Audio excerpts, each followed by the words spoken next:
Well, hello everybody. This is Tim Green with Rattle Magazine. Welcome to Rattlecast number 270. Thanks so much for joining me. Today's guest, Austin Alexis, in here. He'll be with us in about 5 minutes. But before we get in, I should say that Rattle is a publication of the Rattle Foundation, a 501c3 nonprofit working to promote the practice of poetry. We've been in continuous publication since 1995 and are unaffiliated with any other organization. We just do all this because we love poetry. I know you do too, so please do click on the like button and share. Make sure you're subscribed. Ring the bell for notifications. Anything you do to help spread poetry around the internet would be much appreciated. The more you click on stuff, the more the computer algorithms know that you like it, and then they show it to more people, and then more people get to hear and experience poetry, and then the whole world becomes a better place, and everything is solved, and there's no problems left. So all you got to do is share and click like and all that stuff, subscribe, whatever. Now, we always start with our Poets Respond poet, and we would like to go to today's poem. Alicia Rebecca Myers is here. Hey, Alicia, how you doing? Hi, I'm hanging in there. Yeah, well, it's great to see you. And, so this is another, we talked about it last week, but this is one of those times where there's so many poems coming in through Poets Respond, and they are sort of saying similar things. So it's interesting trying to fish out the most interesting poem you can find. And I think I really love the way that you played with language in this one, and you had a lot of interesting facts and things as you moved through. Do you want to tell us about how this poem came to be? Sure. Well, I wrote it the night before actually, I think I wrote it the day of the submission deadline because I've been thinking about all week. I try to write one of these poems a week just to be able to express some of the chaos I'm feeling right now. We had a big snowstorm, and I was thinking that day that while it didn't snow in our neighborhood, there was like a foot of snow a mile away. And there were a bunch of really angry parents on a Facebook page saying, I can't believe school is closed because we only have rain. And other parents were chiming in and saying, well, a mile away, like we can't even get out of our house. And so it got me thinking about the ways that we are able to register another person's experience. Particularly for me, having voted for Harris, thinking a lot about my frustration at an inability to see our side. I know the other side thinks the opposite way, but in particular, thinking about the cabinet appointments and just my fear of what's coming, I was just sort of imagining, wouldn't it be amazing if we could really just find a way to communicate through empathy? Mm-hmm. Yeah, and then so you started with this quote. To me, the most beautiful word in the dictionary is tariff, which is really interesting from Donald Trump. And then you sort of play along with a dictionary. How did you decide to take that route into the poem? Well, I think that initially I'm such a sound-based poet that I was thinking about tariff and I was thinking about terror. And then I was thinking about Trump loving the word terrific. And I was curious about, I looked up the etymology of tariff and then I looked up the etymology of terrible and terrific. And it was interesting for me to discover that the root is terror. And so it kind of went from there for me. And I also have such an associative brain that I knew that there were certain images I wanted in the poem, like the dead mouse was really important to me. I keep a file on my phone or notes app where I just write down images. And then in a poem, once I sort of understand where it's going, I might just open the app and see from my collection what I think will work. And then that's kind of how it forms. Yeah. Well, why don't you go ahead and read the poem? Okay, thank you so much. All right. I hate that I have to read this epigraph, but I'm going to do it. Okay. The most beautiful word. To me, the most beautiful word in the dictionary is tariff. Donald Trump. Terrible and terrific come from the same root, terror. Most days I assume difference means divergence. Most nights my horizontal body lies down next to my son's to ensure he grows up to be a tender-hearted vertical citizen. Last night it snowed up the hill from here, over a foot, but only rain where we are. It is a failure of empathy to not recognize how another person's weather might turn before yours. For years, grapple was my favorite word, the term for soft hail that forms on falling snow and makes a rhymed crystal. I love the idea of gently adding to something already moving. Bishop wrote that Florida is the state with the prettiest name, but the ugliest politics. We collaborated on that last part. I think madre lactante might be the most beautiful word, although technically it's two. I can't understand why so many elected officials want to impose a high price on love. The root of the issue, as I see it, is a fear of stepping outside of themselves for fear of seeing themselves more clearly. Do not be afraid is the most repeated command in the Bible, which, to be honest, is protesting a bit too much. On the same page as tariff in my childhood dictionary is tarbouche. The stressed whoosh of that melodic second syllable gets me every time. This morning, I buried a mouse that had crawled inside a toy farmhouse and died, one tiny paw on a cloth window, no way of seeing the other side. Yeah, so beautiful turn at the end too, and a surprising image to end on. That was the most beautiful word by Alicia Rebecca Myers. Alicia or Rebecca, thanks so much for being here and sharing that poem with us today. Thank you so much. And before I stop talking, I do have a book coming out. I just wanted to say that I was the winner of the Meadowlark Birdie Poetry Prize last year. So my first full-length collection is coming out probably in January from Meadowlark Press. It's called Hmm. Warble. So they are taking pre-orders. If anyone's interested, you can look on my website to read some more poems, and you can purchase Warble through Meadowlark Press.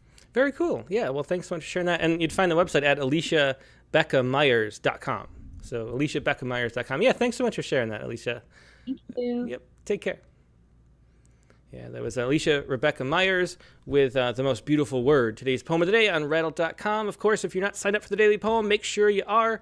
All you got to do is go to the sign up and you get them in your email inbox every day.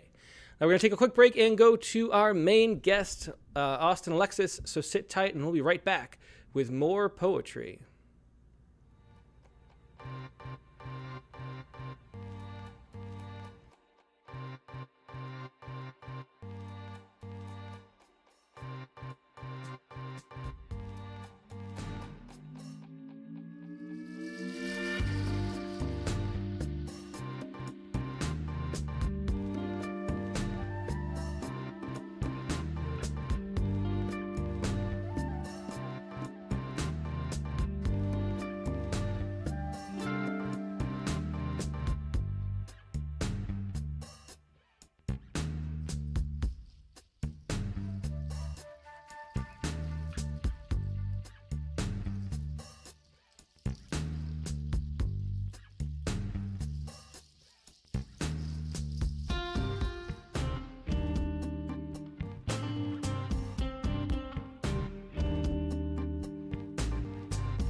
And we're back. Like I said, today's guest is Austin Alexis. Austin is winner of the 2014 Naomi Long Madgett Poetry Award for his book Privacy Issues, right here. He's also written 2 chapbooks, Lovers and Drag Queens, and Lincoln and Other Poems. A member of St. George's Choral Society, one of the oldest choral societies in the United States, Austin's poem The Concert appears in our Tribute to Musicians issue. He's taught literature and creative writing at a number of colleges, including Long Island University, John Jay College, and Hunter College, and currently teaches at New York City's College of Technology. And here he is, Austin Alexis. Hey, Austin, how you doing? Oh, fine. Thank you, Tim. And thank you for having me. Yeah, it's definitely a pleasure to have you here. I loved, the idea of, music and poetry and how related they are is something we really wanted to explore with that fall issue of ours. And I really loved your note in it too. So I'm excited to talk about that, about the way you think about poetry through music. But let's start out with a poem from your first book, Privacy Issues.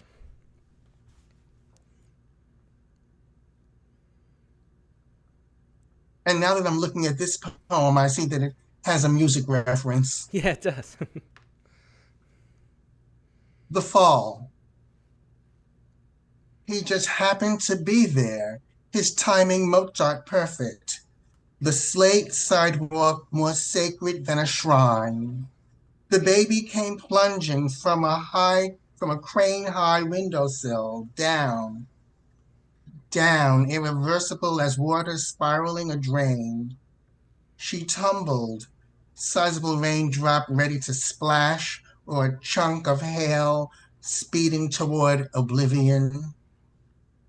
His head tilted upward at that exact beat to see the infant dancer do her waltz toward death.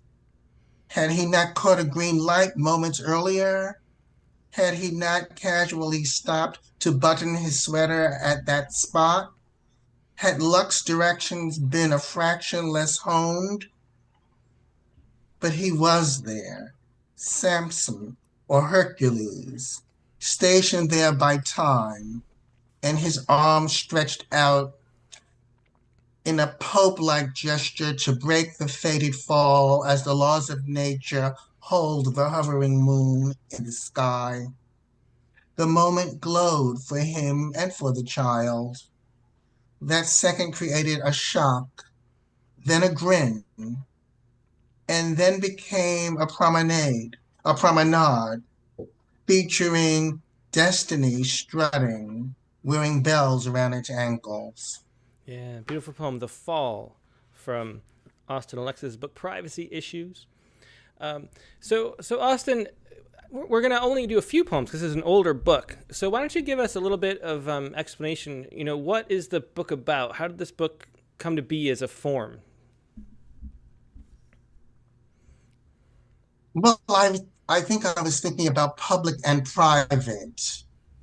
And so many of the poems in the first part of the book are poems that are about public events or public issues like violence in society, gunmen, going on a rampage, things that we hear about in the news all the time.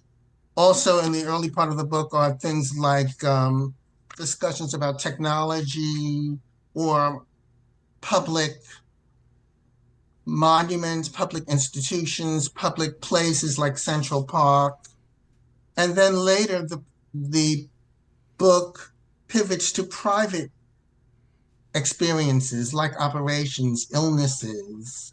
And then at the end of the book, I think there are poems that sort of mix the two, where there might be some very intimate moments that are also public, like what happened to the child falling out of the window.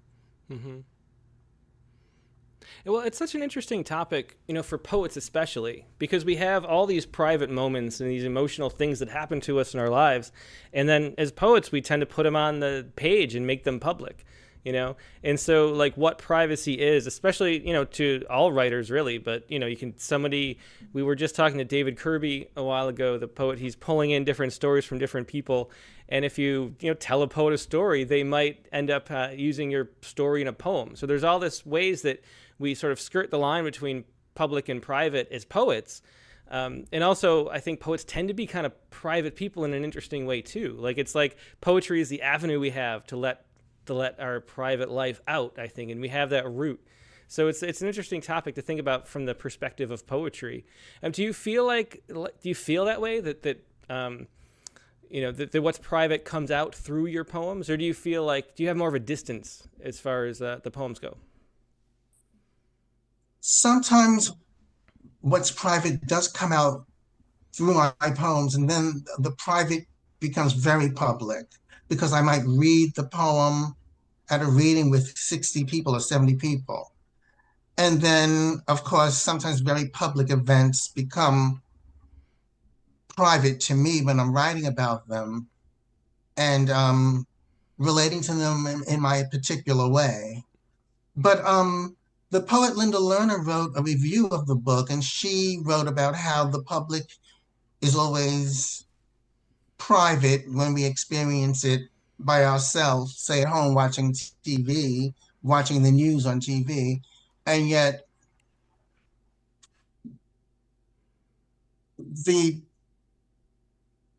I guess I'm trying to say that the public is private and the private is public, and that's what her review was also saying. Mm-hmm. Yeah, it is interesting the way it works like that. Let's hear another poem from the book. Okay, Power on page 29. power. One drop on your skin and you're dead within minutes, two or three, like a fall into a pit of quicksand. Biological. Weapons. Pretty words, words that should be kept apart. Like a splash of lava, one minuscule drop corrodes and scalds. Then one knows misery similar to a whale's knowledge of the icy allegro stab of a harpoon, or a fish's sense of arrogant power, air without water. Yeah, and that was Power, another poem from Privacy Issues, Austin Alexis's book. So I love to hear about poets' background and how they came into poetry. It's always an interesting topic. Were you someone who always wrote poetry, or was there some key that sort of lit the fire of poetry inside of you? I was thinking about that the other day. I remember writing poetry from a very, very early age, around 7 or 8. And I'm not sure how I knew what poetry was, but I must have read it or seen it somewhere.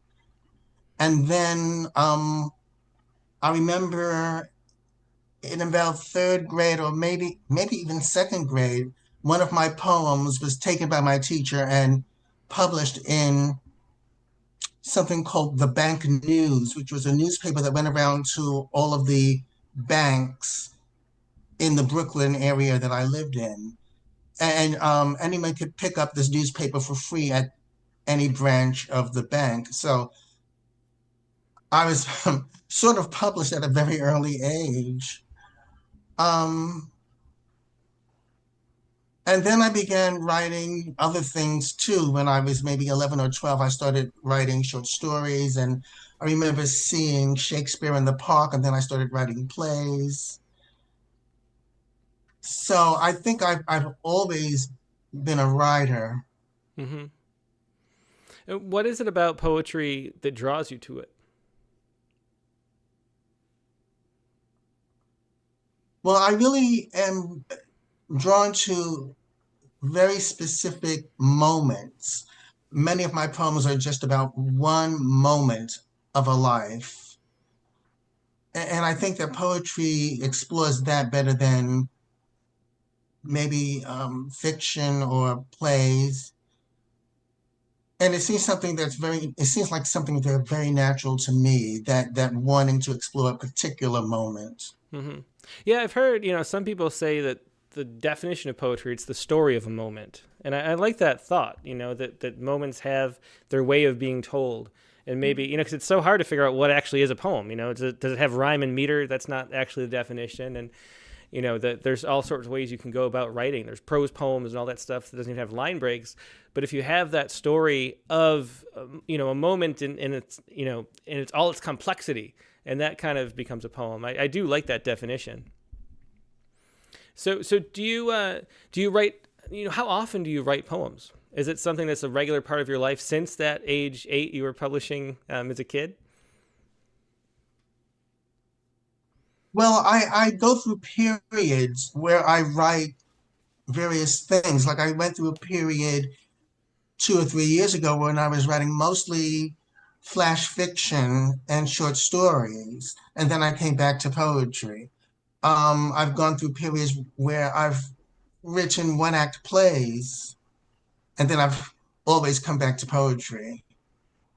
Um, I don't want to say that poetry is my number one form of writing, because I really am very dedicated to fiction when I'm writing fiction and dedicated to drama when I'm writing drama. But I do always come back to poetry. Mm-hmm. Yeah. Well, Jimmy Pampas want to know in the chat window. He says, "I like to write epiphany poems. Do you think that moment teaches us a truth about life? Is that having poems be focused on the moment? Do you think that epiphany is central to that?" It can be. Many poems, many flash fictions, many short stories have epiphanies at the end, but I don't think it's absolutely necessary. A moment can just be a moment, and there's no revelation at the end. but just expressing the moment itself can be enough. Mm-hmm. I do know that there are some novelists who say they don't want to write short stories because they don't believe in epiphanies. But I think even a short story can do without an epiphany if there's enough drama, if there's enough conflict, if there's enough meaning in what the writer is seeing and writing about. So I don't think it's absolutely necessary. Mm-hmm. But I do like an epiphany when it's a good one that's striking and that's sort of like teaches you something new or makes you feel renewed or something. Mm-hmm. Yeah. Well, let's hear another poem from the book. We have Roommates up next. Roommates on page 58. Roommates. People write poems about lovers, but rarely about roommates. Take the roommate who reeks of revenge because his roomer won't be his lover, or the one who is a Blanche Dubois wearing her cravings like scarves that strangle, sharing living quarters with desire that's disaster. Maybe all roommates are lovers after all, even if they avoid the most accidental touch and seem peaceful and chaste as a chamber of medieval sculpture. Underneath the tedious quiet, their emotions, their psyches tangle like limbs beneath sheets, fleshy and theatrical as porn. Yeah, and that was Roommates. Another interesting ending there too, from Privacy Issues by Austin Alexis. And Austin, a lot of the poems reading through this book have such a New York City vibe to it. And how much of that, have you lived in New York all your life, and how much does that influence how you write? Because it does feel, I mean, even though that doesn't address New York City, Roommates in having that is something that sort of feels New York City centric too. So how much is that an influence where you live? I think living in New York City is a very big influence on my writing. I don't think that I intentionally infuse my poems with New York City, but it happens naturally. Um, there are a few poems in the book that mention specific places in New York City, like Central Park. But even when I'm not mentioning any specific place, just the culture of New York, the fact that so many people have to have roommates to survive. Um, Let me see. Or the transit system, which comes into some of the poems. All of that, I think, just happens naturally for me. Mm-hmm. Yeah. Well, so you were in this issue, the newest issue of Rattle, because it's a tribute to musicians and being in the St. George's Choral Society. What can you tell us about that? How long have you been singing, and how long have you been a musician? Well, I sang in choral societies in high school, and I won the Choral Society Award when I graduated from high school.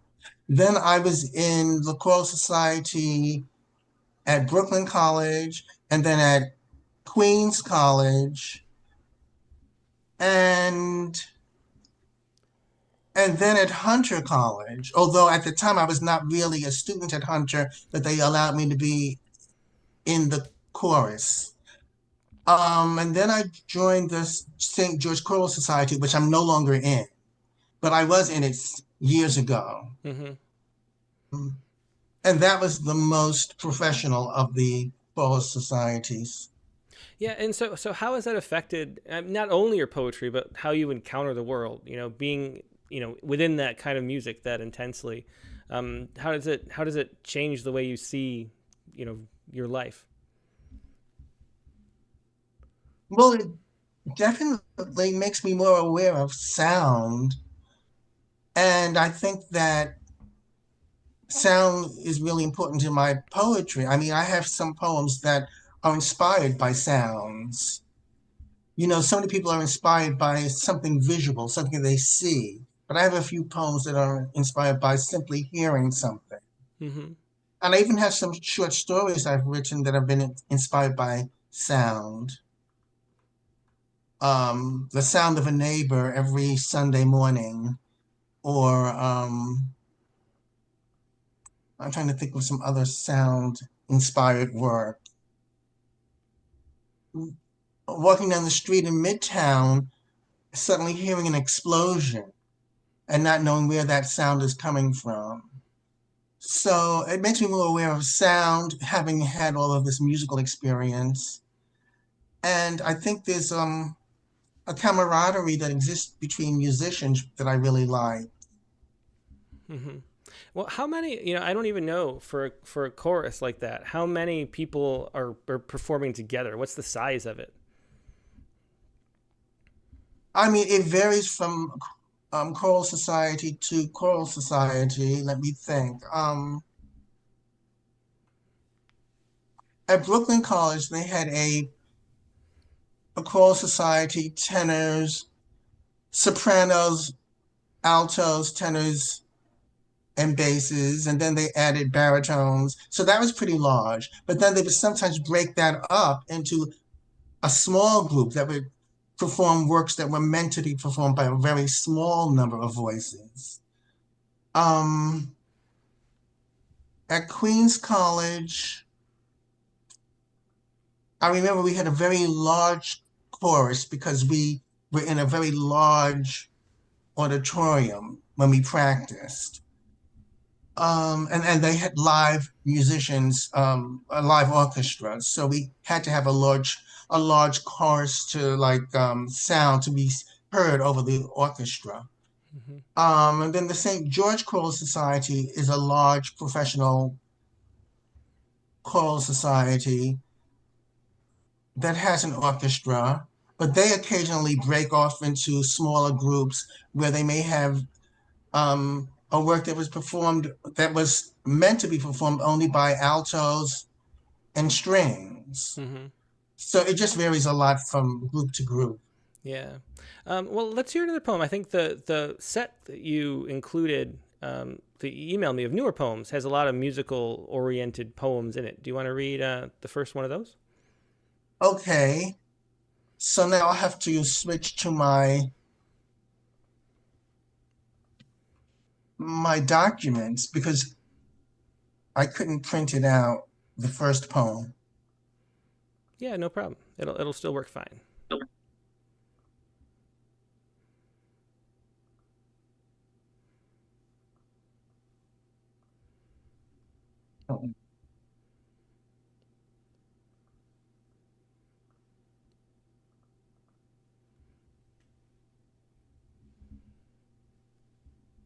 Okay, the title of this poem is called The Usher, and the title is also part of the first line. It's a dropped title. The usher shepherds, let me start again. The usher shepherds audience members down a hilly ramp into the theater's orderly insides.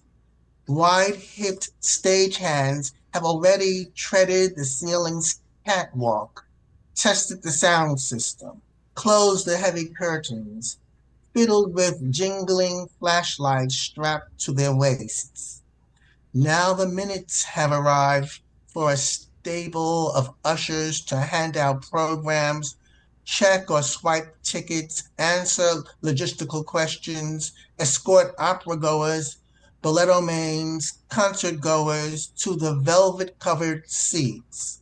Now is the time when the house staff will create arrested time, heightened time, timelessness by dimming the lights. On stage, bulbs will glow, but one usher will discern a purer brilliance issuing from the audience members' faces. Yeah, and that was The Usher by Austin Alexis, and that is a great example of what you were talking about, telling the story of a moment, because that is that one moment where the lights go down. What does it feel like, to be on stage? I've never been on stage at that moment. There is the hush from the audience and the sort of anticipation as you're waiting for the actual stage lights to come up. What is it like backstage as you're about to start singing? there's a feeling of suspense, even though you know what's going to happen. In a way, you don't know what's going to happen. You don't know if you're totally ready, if the whole group is totally ready, if you've practiced enough. You don't know whether it will be a flawless performance or whether there will be mistakes. You also don't know what the relationship between the audience and the singers will be because each audience is different and you have a different experience every time you sing a piece, even if it's the same piece of music. So I would say suspense is the main feeling I've felt. Mm-hmm. Yeah, yeah. So going back to your background in poetry, how do you make your way through as a poet? Did you take courses in poetry? How what was your biggest influence on your work? Would you say? Well, as a child and a teenager, I remember reading poetry. I remember reading Robert Frost, Emily Dickinson, Edna St. Vincent Millay. Those are the three I remember the most from the ages of, say, 11, 12, 13, 14, 15. Then I did take a creative writing class my last semester of high school. And then in college, I took a general creative writing course where we did fiction and poetry, and then a course specifically in poetry, specifically in fiction, and one specifically in playwriting. Mm-hmm. The poetry course I took in college as an undergrad was with Marie Ponceau, and she really liked to have her students write in forms, in formal stanzas, and in um, she wanted us to write sestinas and sonnets and villanelles, and so that's what we did. And then towards the end of the semester, she allowed us to write free verse. Um, and then I just kept reading on my own. I think I've learned more from reading on my own, reading poetry and reading about poetry, reading articles about poetry, reading books that discuss a poet's work, one poet's work or a group of poets, discussing poetry with other poets, going to poetry readings. So there was a break between when I was an undergrad and when I went to graduate school. And then when I went to graduate school, I studied fiction. All of my creative writing courses were fiction courses. But I did take literature courses that focused on poetry. Mm-hmm. Um, And then, mm-hmm.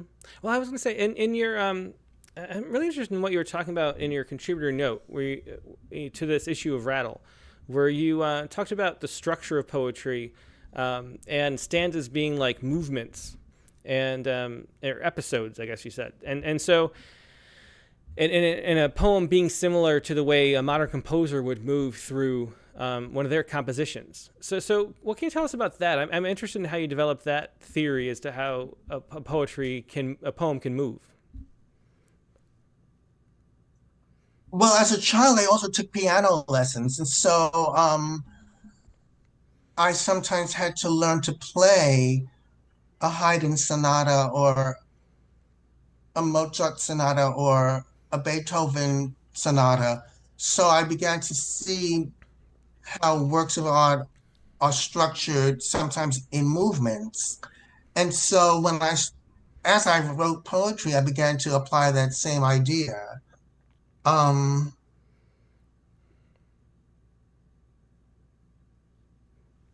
Now that idea works more with longer poems where you can have maybe one movement where you have four short stanzas and then another movement where you have four short stanzas and then another movement where you have three stanzas, something like that. And each movement might have a different mood. One might move quickly and be very lighthearted. Another might move more slowly and be more melancholy.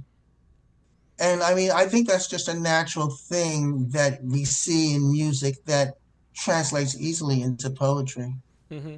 Yeah, I've always been interested in those movements in music, and the question of how universal they might be. You know, like if you're hearing a certain sort of feeling based on a symphony type performance. In one section, do you think the whole audience is feeling in a similar way? Is there a universal component to that, and or do you think that it's more subjective? I think it's a little of both. There is a universal component to it because, for instance, many piano pieces, solo piano pieces, are structured fast, slow, fast. And that seems to be something that people feel is very natural, that you would have something fast, maybe fast and serious. Then you would have something that's slow as a contrast to what came before. And then you would end with something lively and uplifting. Hmm. And that's probably a little fast. So it just seems very natural. Um,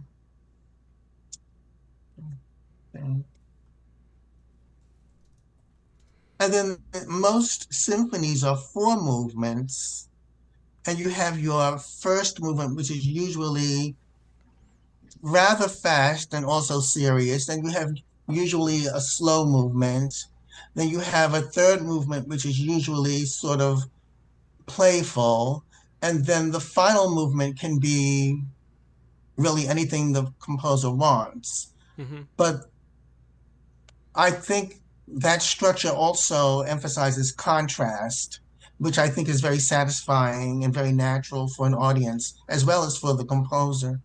Yeah, it seems like that's the best way to put together a book. You know, maybe individual poems are too short to have those kind of movements, but within a whole book, you have the ups and the downs and the flow and the sort of callbacks to what happened earlier in the book and the way that the plot arcs, but also, you know, the action sort of, so to speak, rises and falls. I think it's a great way to think about structuring a manuscript, you know, if nothing else. Oh, yeah, that's so true. I'm so glad you said that because I am trying to put together a book now, and I need all the help I can get in terms of how to structure the book. Hmm. Well, let's I mean, hear. Uh huh. Yeah. I was going to say that I have had a book recently accepted for publication, but it's been so long since privacy issues that I have enough poems for two books. So I'm trying to put together another book in addition to the book that's already accepted for publication. Hmm. Well, what's the book that's been accepted? What's it called? What's it about? The Whirlpool Bath is the title of the book, and it starts off with various pieces of equipment, various activities that take place at a gym or that are located in a gym. So there's a poem about a steam room. There's a poem about, well, the whirlpool bath. There's a poem about the locker room. And there are some poems that I've taken out of the book. There was a poem about a treadmill that I took out that I might put in a later book. So it's structured with the gym poems in the beginning, and then it moves into poems that are very sensual and sexual. And then, without it being in front of me, I'm trying to remember now. And then it moves into poems that are more historical and political. And then it finally moves into poems that are more spiritual Hmm. and, and mystical. Yeah. Well, interesting. Well, we'll have to look forward to that. Let's hear another poem. Photo of Isadora Duncan is next. Okay.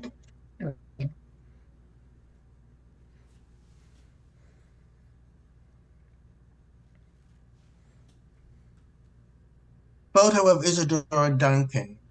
She poses, stationed in a concave, mostly in shade. The dark dress she wears extends the shadow to her bare toes. Around her shoulders, arms, and head, she drapes a long ebony shawl. From beneath the shawl's rim, her eyes peer out as if surveying the future, severely judging the future, frankly wary of the future. Somehow she understands her children will die before she does, will drown, stuck in a vehicle, trapped in a river. Somehow she perceives she will also be undone by a car, its wheel and her villainous scarf conspiring against her. In this picture, her stance, her clothing, her haunted expression all whisper or chant or say, she knows she belongs to the tragic.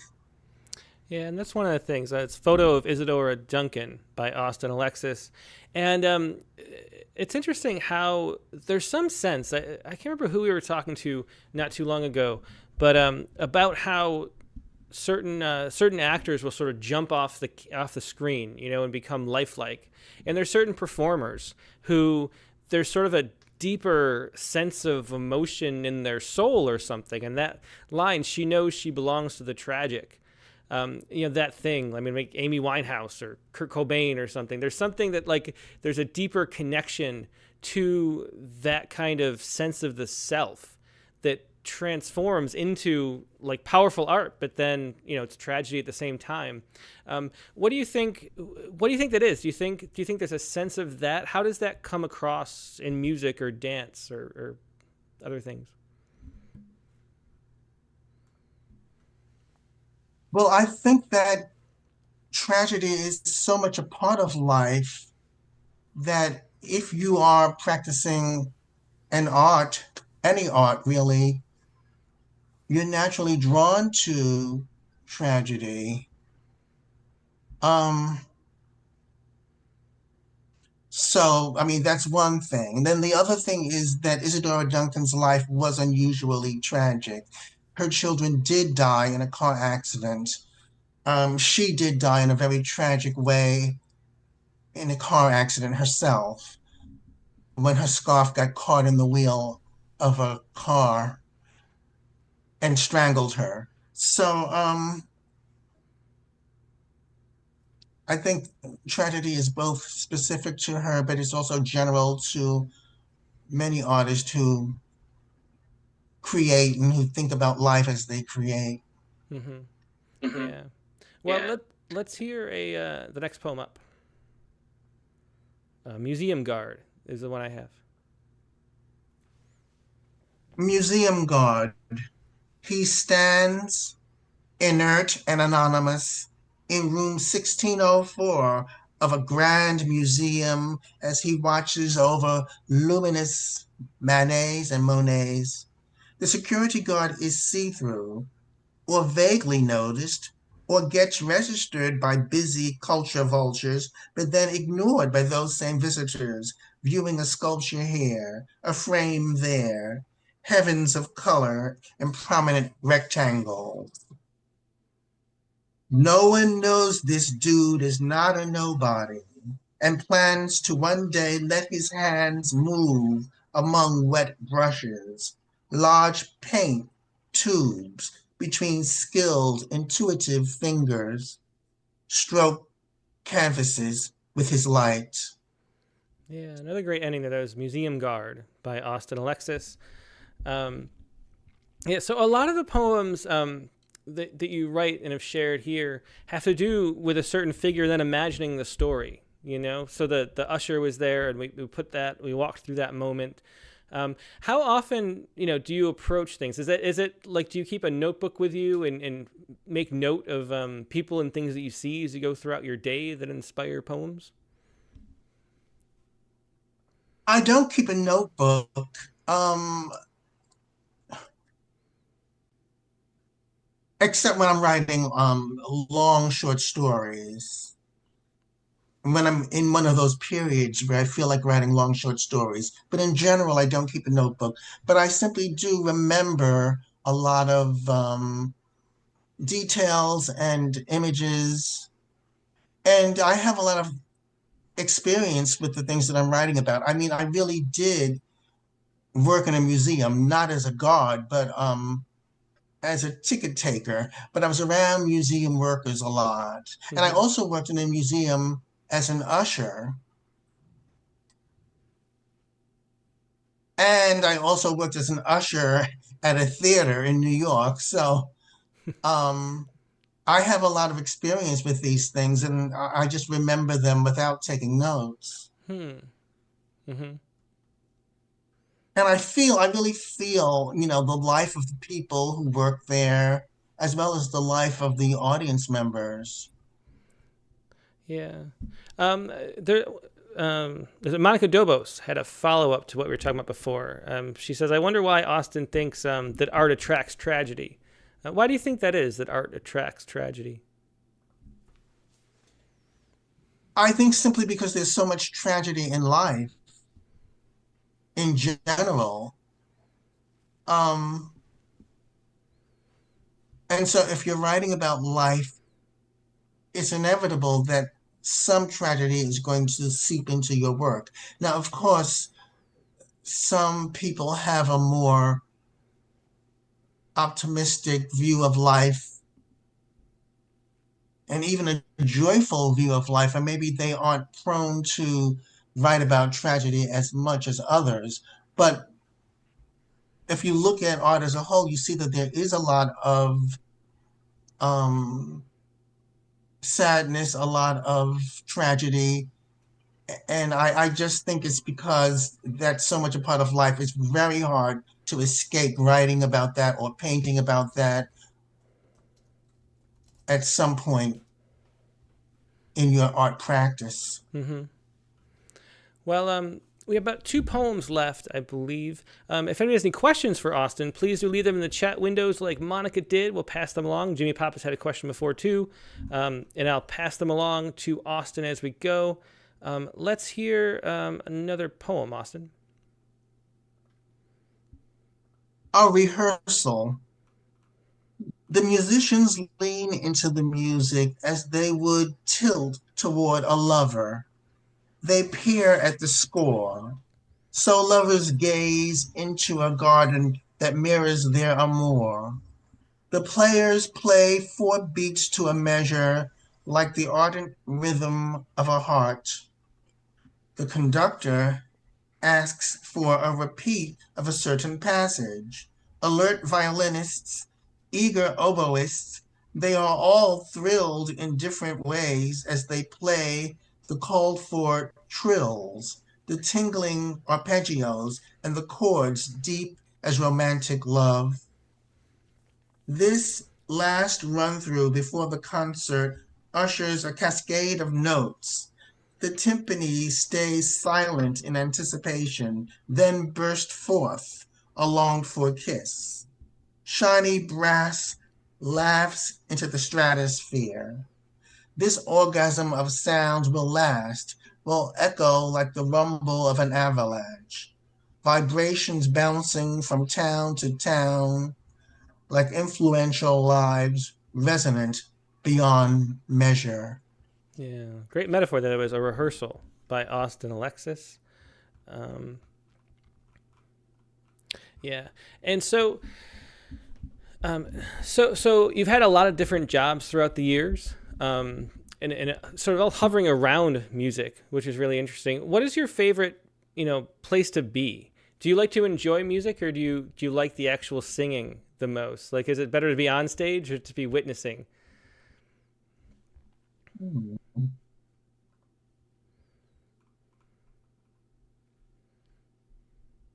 That's another question I was asking myself the other day. Let me think.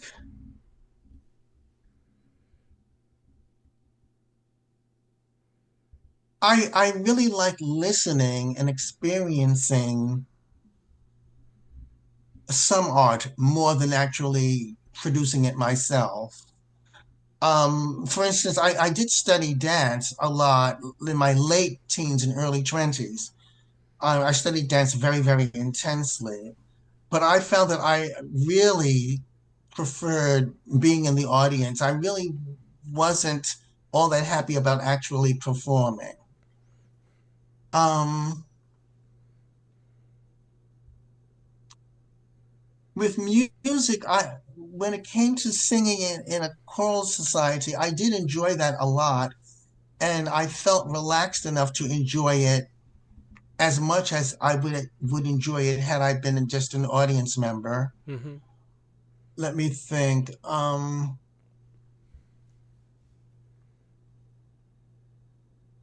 With writing, I would say that sometimes I feel what a lot of writers feel, that they enjoy having written rather than the actual writing. Mm-hmm. When it's over and you have a completed, polished piece, you feel, the satisfaction. But while you're working on it, it can be very difficult and sometimes not even very enjoyable. Um, let me think.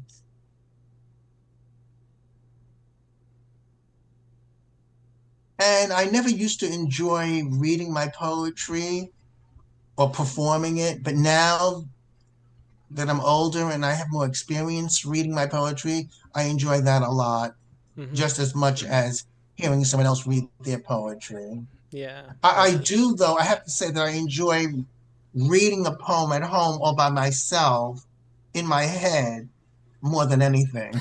That's the height of it for me too. Um, Chelsea McClellan wanted to know. She says lots of sounds in that last poem.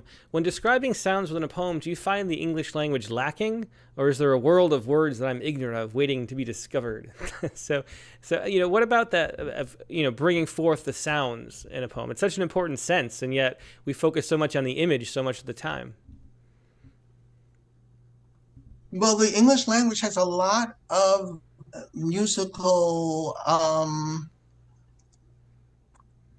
how can I describe it? Musical techniques and ways you can be musical. For instance, alliteration, assonance, internal rhyme. Um, and then we've taken a lot of words from other languages that are used in music, and they've become, in a way, English words like adagio or allegro, or let's see, arpeggio. Some of these words, even non-musicians know. So I think that there's simply enough resources in the English language to be very musical. Mm-hmm. Um, well, let's see. I want to make sure we get every question. Yeah, well, let's wrap up with one last poem, Austin. And you talked about movement and having sections in poems. This is an example of a poem, the piano bar, that has sections and maybe different episodes as you move through it. Yes, let me bring this up.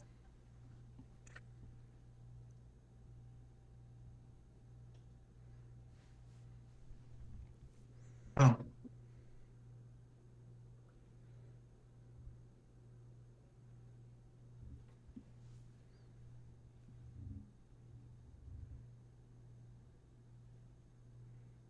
okay, this poem also has a dropped title, meaning that the title is part of the first line. The piano bar has a sense of humor. The keyboard tingle is its laughter.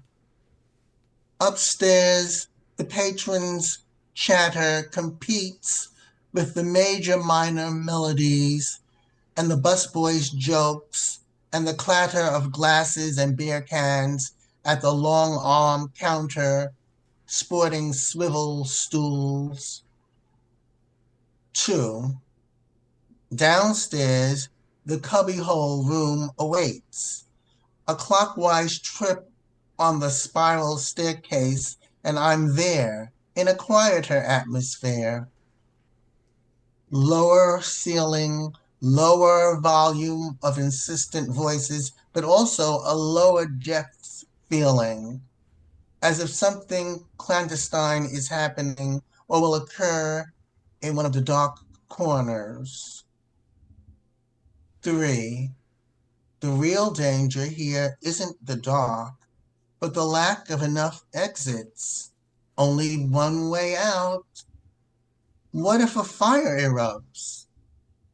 The handsome patrons seductively chat, but I panic inside myself as I scan walls, angles, cul-de-sacs. 4. The absence of windows sends me on a counterclockwise journey up the steep spiraled steps. I reach upstairs as if escaping a well. And maybe this entire location is a hell with heavenly music, gorgeous bodies, and tasty offers of temptations I'm not totally prepared to resist. Yeah, that was Austin Alexis reading The Piano Bar. Thanks so much for sharing that and your other poems today, Austin. It's been great to get to know you and chatting. I appreciate you being here. What is your next book? You said it's coming out. Where can we find it once it does? Well, the thing is that I don't have an exact publication date. The title is The Whirlpool Bath, Mm-hmm. and Kelsey Books has accepted it for publication. They said that they gave me a publication date of 2026, but then they sent me another email saying that's really just the worst case scenario. Most likely it will come out 8 or 9 months before the summer of 2026. Mm-hmm. So I'm thinking maybe September of 2025. Mm-hmm. Yeah, well, sounds good. So it's Kelsey Books. You can find that eventually when it's out at kelseybooks.com. It's KELSAY books.com. You can also find Austin's first book, Privacy Issues, which we were reading from first at wsupress.wayne.edu. That's Wayne State University Press, wsupress.wayne.edu. Austin, thanks again for being a guest. It's really been a pleasure talking to you. Tim, thank you so much. Yeah, I appreciate it. Take care. You too. Yeah, and once again, that was Austin Alexis. You can find Privacy Issues at Wayne State, like we said, and at his new book at kelseybooks.com, maybe next year. All right, we're going to take a quick break and go to our prompt lines now. And the prompt for this week was to write an ode to the first thing you remember being thankful for. That was the prompt for this week. A good a Thanksgiving type prompt, a little bit inspired by. Write an ode to the first thing you remember being thankful for. As always, there's a 1-page max on the poems, and be respectful of that 1 page. It's it's not. It's the spirit of 1 page. So if they've got really long lines and it's like slightly over whatever, but we have a 1-page max. Email your poem if you'd like to share one to promptlines@rattle.com. That's promptlines@rattle.com. And then find the Zoom link, which I'm about to deploy on Facebook and YouTube's chat windows. All you have to do is go here and send the poem to me by email, and then we can share it on the screen like we did with the poems that Austin was reading. But if you'd like to enjoy the poems, sit tight right where you are and just listen, because the best place to view them is right where you are, Facebook or YouTube or whatever, where you can see the poems as the folks read them. So we'll do that, and we'll be right back with more poetry.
Okay. And we're back. Thanks so much for your patience. We had a little bit of technical difficulties with our headphone setup. We couldn't hear anything. These are my headphones. Yeah. Because I forgot my headphones in California. And so I've used your headphones for Critique of the Week, but not for this show when we do it together. And apparently that messes with something. But anyway, we are back. Thanks for your patience, everybody. We got a whole bunch of people on the prompt lines. And let's see. So we have our own prompt poems first to do. So what do you have for us, Katie? First, I have to say I missed everybody last week. It feels like, I don't know, it feels like it's been like some real crazy amount of time, like months, but I guess it hasn't actually been. Yeah, well, it's been, technically, I mean, we're here, and then we had the week off where we were and I couldn't doing come last the readings and stuff in Florida. So it's been 3 weeks since you've been here. I know. Okay. All right, so we have the prompt for this week. We have to refresh everybody's memory because it's been a bit. Including mine. Yeah, write an ode to the first thing you remember being thankful for. Okay. I'm so excited to hear everyone else's and yours too, but I guess I go first. So mine is a little deceptive, I will say, for my poem. It seems to be one thing I was thankful for first, but it's actually something else. Interesting. Okay. Ode to the Plastic Rocking Chair. Red, yellow, and blue, how I rocked around in you, skidding on the hardwood. Back when each Miami sunrise slid seamlessly into every sunset with your arms around me, dolphins flippers. An ocean of apple juice. Even without a bucket, I built you up into a throne. Now you teeter in some other ocean, the glitter of foil stickers still clinging to the underside of your hard yellow seat. Mortality. All the unseen stars. Yeah, well, it's a verse bun, and that's a great. I love the haiku at the end, especially morality. Thank you. All the unseen stars. I'm curious if you did a hyben, because I told you that I wrote a hyben before you wrote your poem. I did not. Well, I was thinking about it earlier. I was like, well, because I haven't done a hyben in a while. So for some reason, I guess we were on the same page thinking. Yeah. Because this morning I was like, oh, maybe I'll do a hyben. Yeah. Then I thought, well, how do you make the title? The title a little different? Yeah. And then I was like, well, you don't have to. No, you do have to. This is the thing. So that's why I asked, because I was like, if you didn't make the title. This is what I was thinking, okay? Okay. So the title is just like if it was an ode. And so that was because I started out and I didn't know I was writing a hyben. I guess nobody else was surprised by the fact that I was writing a hyben, but I was. And I realized at the end, like, it needs to be that there's a cut between that and at the end. So at the end, the plastic rocking chair becomes, because of the haiku, at least in my mind, it becomes, basically an extended metaphor poem because of the cut between there for permanence and immortality of this plastic chair that will be alive much longer than I will be. So yeah, well, very cool. Yeah, so that was an ode to the plastic rocking chair, and that's the first thing you remember. The first thing I remember is I've mentioned this in another poem not too long ago, or maybe I don't know when it was. We did maybe it was even a year ago. We did I don't remember. There was some time where I mentioned this pot-bellied stove. Oh yeah. Yeah, that was, and I remember that as the first thing I was like, because I was like 5 years old or so. So here, this is my ode to the pot-bellied stove. 4 little feet on a raised stone hearth were enough to hold you as you held the fire in your belly, like the Buddha held the flame of not knowing inside his fragile human chest. As on your chest the warning sign I somehow knew at 5 for radiation flickered red in the ember's angry glow. 3 blades of a broad fan I would flick and unflick, open then close, as your stovepipe divided the smoke from not smoke, warming the room where I slept through the cold bowl of the good night. Ah, the cold bowl is really great. Well, thank you. Yeah, well, that was my ode to the potbelly stove. And I did, because this is a story I told before, but I didn't want it to be like a haunted one. But it is part of my ghost story. So I did it for Halloween maybe last year. We were talking about it. But I lived in this old house that was like from the 1800s, and it wasn't well heated. And so in the winter, the only place to get warmth would be there's a little bedroom off the side where my dad slept, and then I would sleep in the couch near this pot-bellied stove. And I did like the excuse because I thought the upstairs was very creepy and full of ghosts, which is the other part of the story. But I was like grateful to the old pot-bellied stove. Well, every time I see a pot-bellied stove now, I'm going to think of Buddha. So I enjoy that also for that reason. Like, that's a great comparison. Well, thank you very much. Well, now let's see what everybody else has for their poems. And first up, let's go to Christiana Doucette. Hi. Hi. Hey, Christiana, good to see you.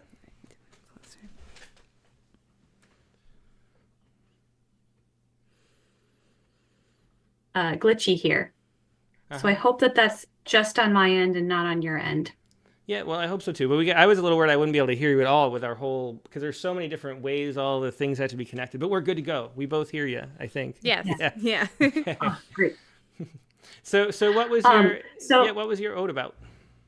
My ode is about hot tea, and I know that's not okay. So I wrote 2 odes, but my other ode that was about like the earliest thing I can remember ended up being 2 pages long, and so I went with this one instead because it fit the length, and I probably will submit the other one to the prompt stuff. Well, that is how it's done. So the one pager come here, the multi-page Katie could read as she reads the prompt lines poems. I was trying to do the braid from last time, so I had like 3 things going, and it took too much space. So we'll try it. Okay, well, let's hear it. I'm looking forward to it. Yeah. Yes, this is Ode on Hot Tea. Until my hands were cold and empty, I did not think of tea as sanctuary. But when the storm roared wide across the sky, it left me longing for ordinary comforts. Earl Grey steam from the old chipped mug, sweet cream sipped slow to the ever-drumming rain, a red gold dawn to drink or let hands hug, but tea needs power to steep. I try in vain, even the fridge and freezer will not run. The soon blue sky does not return our spark. The hurricane that fought our town has won. The week to come holds nights of humid dark, and tea, I leave you as another loss. Dim solar lanterns light our evening hours. Main roads blocked by fallen wires crisscross the way to Pepper's and working showers. But when we finally reach his house and free ourselves from grime built up from moving trees, I load the washer full of clothes and he heats a small kettle, offering me tea. You in my hands, the tears spring to my eyes. Full cup of tea, I see, you are a prize. Oh, cool. Yeah, I love the rhymes in that. And what is the strophe, antistrophe, and epode, which you didn't read out loud, but are parts of the divisions. Yeah. I'm not really familiar with that. So I use this book a lot, Patterns of Poetry. I don't know if it's going to come up here. Yeah. And so it had odes in there, and it talked about a couple of different types of odes. And this one's a Pindaric ode. I'm probably pronouncing that wrong because I've only read it on the page. I've never heard anyone say it out loud. But it's taken from the Greek odes that they used to write. And so there was always a strophe and an antistrophe, and they're kind of like oppose each other. And then at the end, there's an epode. So the strophe and the antistrophe are supposed to mirror each other in form, and then the epode can't be in the same form as the first 2. Well, that's really interesting. Yeah, never heard that before. I did in Barbara Hamby's class. Oh. Yeah. There's a pretty cool verse novel called Amber and Clay that uses the ode throughout it, and it uses a lot of that like strophe, antistrophe, epode, and I think it's so cool. Oh, yeah, so this was my attempt.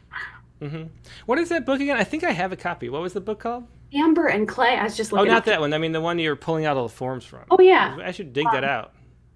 Patterns of Poetry by Miller Williams. Yeah, I do. I think I have a copy. I was actually going to ask you if you had it. It's fairly thin, but it's really good at showing like the stanzas. It's not going to let me show it there, but it just walks through all kinds of different forms, and it's small enough. It's not like real thick like Annie Finch's Book of Forms is. It's really like I can just throw it in my bag and take it with me when I'm going to write. Well, very cool. Yeah. Well, thanks for sharing that. We learned something in addition to a fun poem. Thanks for sharing. Thank you. Yeah. All right. Yeah, that was Christiana Doucette with Ode on Hot Tea. And that goes back to the ode on instead of the ode to. Remember we did that with Hamby. Yeah, also, exactly. yeah. The odes. The direct address being to, and then on being, talking about something but not directly addressing it. Yeah. Which I love when you with Barbara Hamby in that Rattlecast when you asked that question, because it was a question that she was my professor and somehow I still had how did I should have been quicker on that one, but.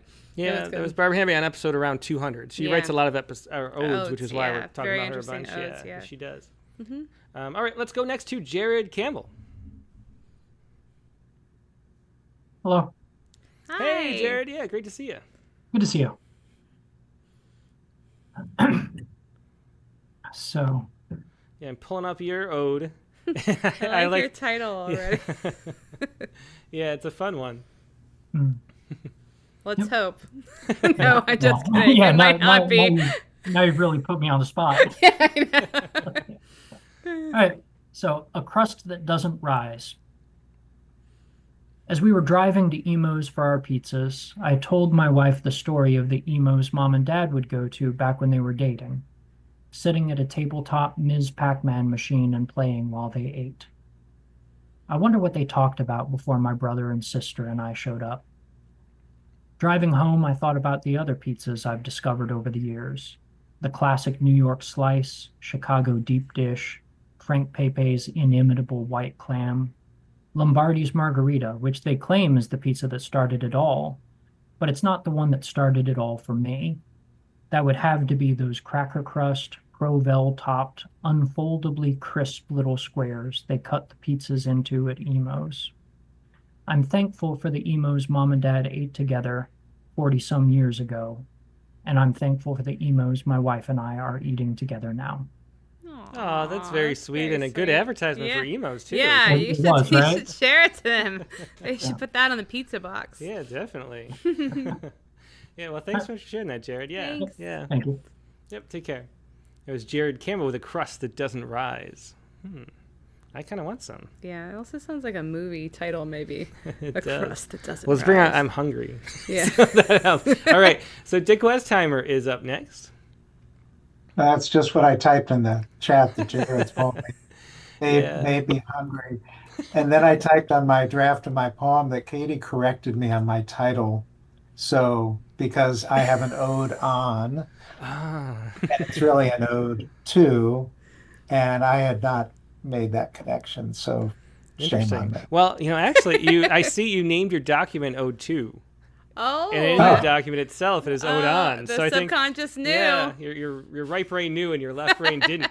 My right brain knew, but I went back and read Ode on a Grecian Urn, and I thought, oh, I'll just channel a little Keats right at the beginning of the poem. And of course, then I totally missed the point of the on.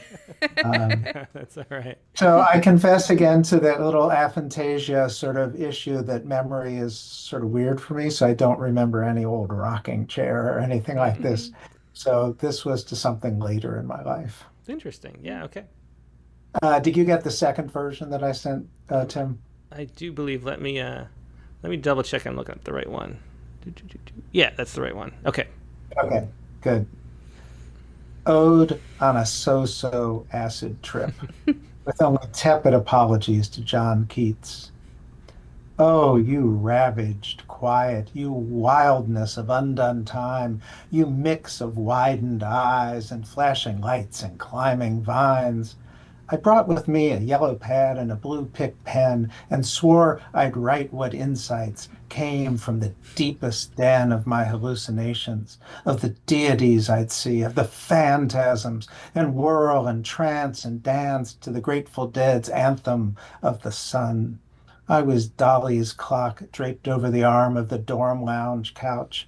I was my hand before my face, seeing swarms of tracer trails incised like strobe flashed satyr's hooves. I was the dream I dreamt under the bed. I was the truths I writ in boozy loops. I can do what a rag can do, but a rag can't do what I can. And the word kaboom and a cartoon heart. Oh, tripping, trippy trip. Oh, so LSD. You're so much less than truth and not much more than beauty. Oh, that was great. I love the subtle rhymes in there too. Yeah. You don't realize they're there, but they're off slant all over the place. Very fun. they are. And as a fun trip, as Jared says over in the chat. It really is. It's kind of not a bad one. So the gratitude, I don't think this quite came up, but the gratitude was like me figuring out I don't need to do LSD again. Yeah. Well, very good. Well, thanks so much for sharing that, Dick. That really was a fun poem. I loved all the journeys and all the images. I thought under the bed, the dream I dreamt under the bed. Yeah, that's a one, great too. line. Yeah. Yeah, Very well, cool. thanks. It was fun. It was fun to get in the zone and write as usual. Thanks, Katie. Thanks. Yep. Thanks, Dick. There's Dick Westheimer with Ode on a Ode to. Ode to a so-so acid trip. Live on air edits. All right. Next up, let's go across the pond to Siobhan Brownlee. Hello. Hello. Hey, Siobhan. Hi. So I'm also a bit confused about on and to, but we'll see. I feel bad for saying anything. Don't worry at all. No, please. nobody should actually worry Don't about it. actually worry. We're just teasing Westheimer. Okay. So there are just two words that people might not be so familiar with in it. There's the word plait, which is used, I think, in America normally braid. So plait. Mm-hmm. And the other word is back blocks. Back blocks. These are in Australia and New Zealand, very remote areas which are sparsely populated. So it's called An Ode to Coconut Custard. In the high-ceilinged kitchen with our colourful drawings stuck to the walls, and Mum McKee is humming while Sis and I, long dark plaits, swing our legs, waiting for yummy tastes. Mum McKee is a glamorous nana because she has blonde hair like Marilyn Monroe, and she chews mint chewing gum. Now she's pouring the cream-coloured porridge into our bowls, smattering fine-grained brown sugar and swirling milk. Will Mum McKee remind us of the tale of bears and porridge and Goldilocks? But hey, there's a mistake. This ode's supposed to be about custard. So there we are in the dining room with yellow coconut custard in our bowls and spoons, Sis and I still with long plaits, and as we savor the tiny bits of nutty sweet coconut, Mother is reading us a chapter from a biography about Vincent van Gogh, who cut off his ear since he was slightly mad, but he was a great painter. And now we are in a different kitchen, and the contralto of mezzo and mezzo-soprano of Mum, McKee, and Mother dovetail as they're whipping cream, and I'm ashamed that my singing voice is thin and weak. I think of the line of mothers stretching back, old Mother Hay, who was stern with her bevy of grandchildren, and on further to June Allison Hay in the back blocks, who served as a midwife and rode out one night to help and was found the next morning thrown by her horse. And the poem has gone wrong again, because wasn't it supposed to be about custard? But maybe it still is, because that line of mothers reaching back in time past the golden dessert down to their daughters. And even if my voice is thin and weak, I've got things learnt from that line, and I'll be able to sing in another way. Yeah, that is a great journey through, all the transitions, Yeah, and it the really way that the is. memories come back. Yeah, you cover a lot of ground in under a page. Yeah. Yep. Yeah, Okay. thanks so much for sharing that, Siobhan. Thanks very much. Thank you. Thank Bye-bye. you. Bye. Yeah, there was Siobhan Brownlee with an ode to coconut custard. Let's go next to Chelsea McClellan. Hello. Hey, Hi. Chelsea. Hi. It's good to see you all. It's been a while. It's been a Good to bit. see Yeah. you. Yeah, it's maybe over a month for you. I think you weren't there a couple weeks, and then we were gone. Or She came to the Palace poetry reading I did, Ah, though, so I saw nice. her and her adorable I child. did. Yeah. Yes, that was fun.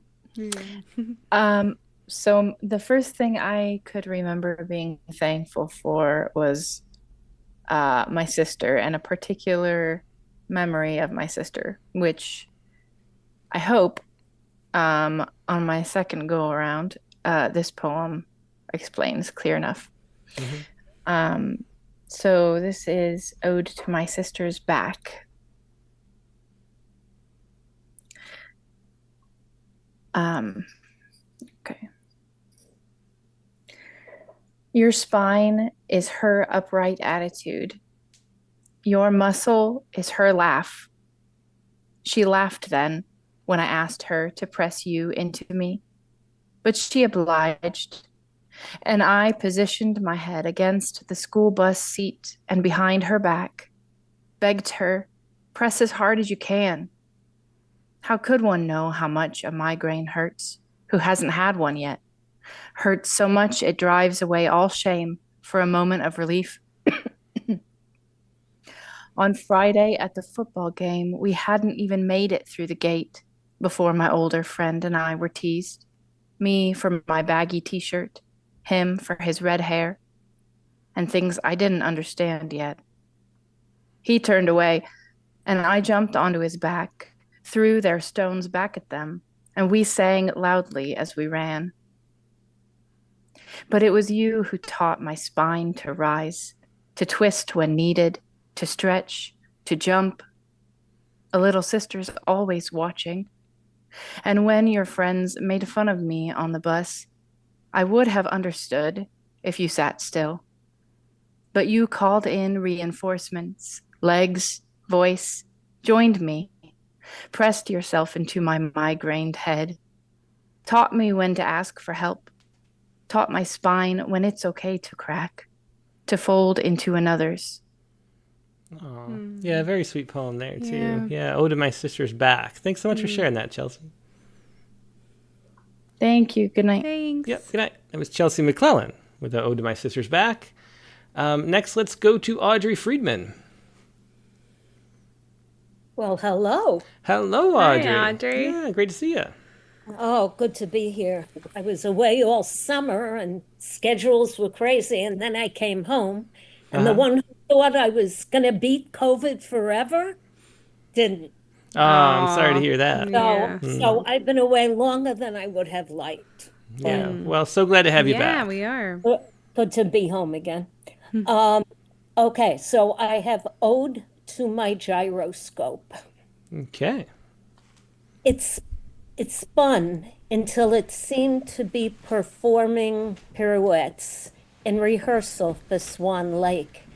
Its silvery orbit became the sequin tool of a prima ballerina dancing with Nureyev, like a porcelain rose about to expose her tight petals. She could navigate easily where I could not, never losing balance or becoming tentative. My short body and fleshy legs could never have the magic of the gyroscope that my dad bought me from the museum gift shop.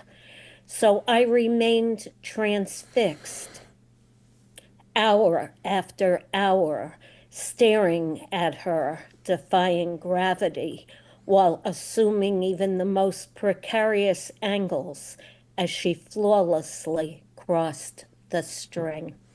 Oh, that is very really cool. interesting Yeah, that comparison really there. is. Yeah, I really like that. Yeah, I mean, great description of the gyroscope, Yeah. and then that brings to life the metaphor. Yeah, so well. My favorite toy. Okay, thank you. Yep, thanks, Thanks Audrey. so much. Yep.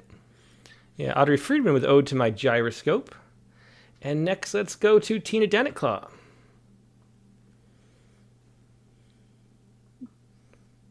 Hey, Tina. Hey. Hi. Hey, good to see you. Audio on all this time. Well, we got you. I see we have a photograph, too, for this one.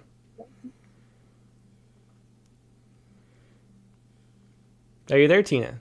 I am. Can you hear Oh, me? okay. Yeah, we hear you great. Great. So what do you have? I see we have a photograph, too. Yeah, so so I started out with my earliest memory of being thankful, which is also, pretty trivial. For little kids are so thankful for little things. And it occurred to me that, as we grow older, we are thankful for things with more gravity. Mm-hmm. And so I don't know if it is a braided poem. I have 3 different time frames in it. Uh-huh. And so I hope the transitions are clear. Yeah, I'd say so, probably. Yeah, but I know I can't get through this without crying. So either Tim can read it, or I have an audio if that audio works. Okay. Yeah, so either way is fine. Okay, sounds good. Well, I think it takes a while to get audio that way while showing the poem. So I think I'll just read it. That's workable. Sure. Okay, yeah. Okay, here we go. So this is Ode to Celebrations. And we'll go like this, and then we'll go like this. Okay, Ode to Celebrations. My 3rd summer, 30 months old, sitting on a warm brick stoop, my mother brought us sweet ice pops, orange or red or blue. Sticky melt on hands and face. 2 wood sticks, 2 sides for each treat, broken in half. One half for my brother, one half for me. Then another day, an unknown celebration, both halves for each of us. In my 5th winter, we arrived home in the dark, snow so deep and cold. Daddy loaded 3 kiddos, one on his shoulders, one on each arm. We laughed as Daddy navigated drifts to the icy sidewalk and then slipped. Whup, whup. He turned just right and we all fell back into the snow. No harm. We laughed again. One by one, through decades, shining stars of friendship entered my life and never left, each one a precious gift. My husband and I never talked about politics or religion before we married. As life proceeded with its challenges and loss, we discovered a perfect fit. We grew closer with each deeply felt find. The ugly enemy my mother called the Big C, Steve Jobs for all his money could not dispatch. Now, with a breakthrough combination of drugs we already knew, high dose for tumor still contained and removed, my husband just barely met the rule. A chance, a chance, a chance. And still a chance, these 20 months still clean. Watchful waiting, celebration each view of markers normal. But first, courage to open the tab and see. My heavy heart breathes, thankful for courage. Yeah, thanks for sharing that, Tina. It's such a very sweet poem again, and so glad, that there's something to celebrate. Oh, yeah. Thank you. Yeah, First the courage. Yeah, and then definitely. the celebration. Yeah. So, yeah, thank you. Thank you. Thanks. Yeah, thanks, Tina. Thanks. Yeah, and then, here's the photograph, too. This is that Tina included of her family there. Very sweet. Thanks, Tina. Oh, you're welcome. Yeah, that's Nebraska. Mm-hmm. Yeah. All right, it was Tina Denetclaw with an Ode to Celebrations. And next, let's go to Nancy Tennell. So help me, is it ode to or ode on? I was an ode to person this week.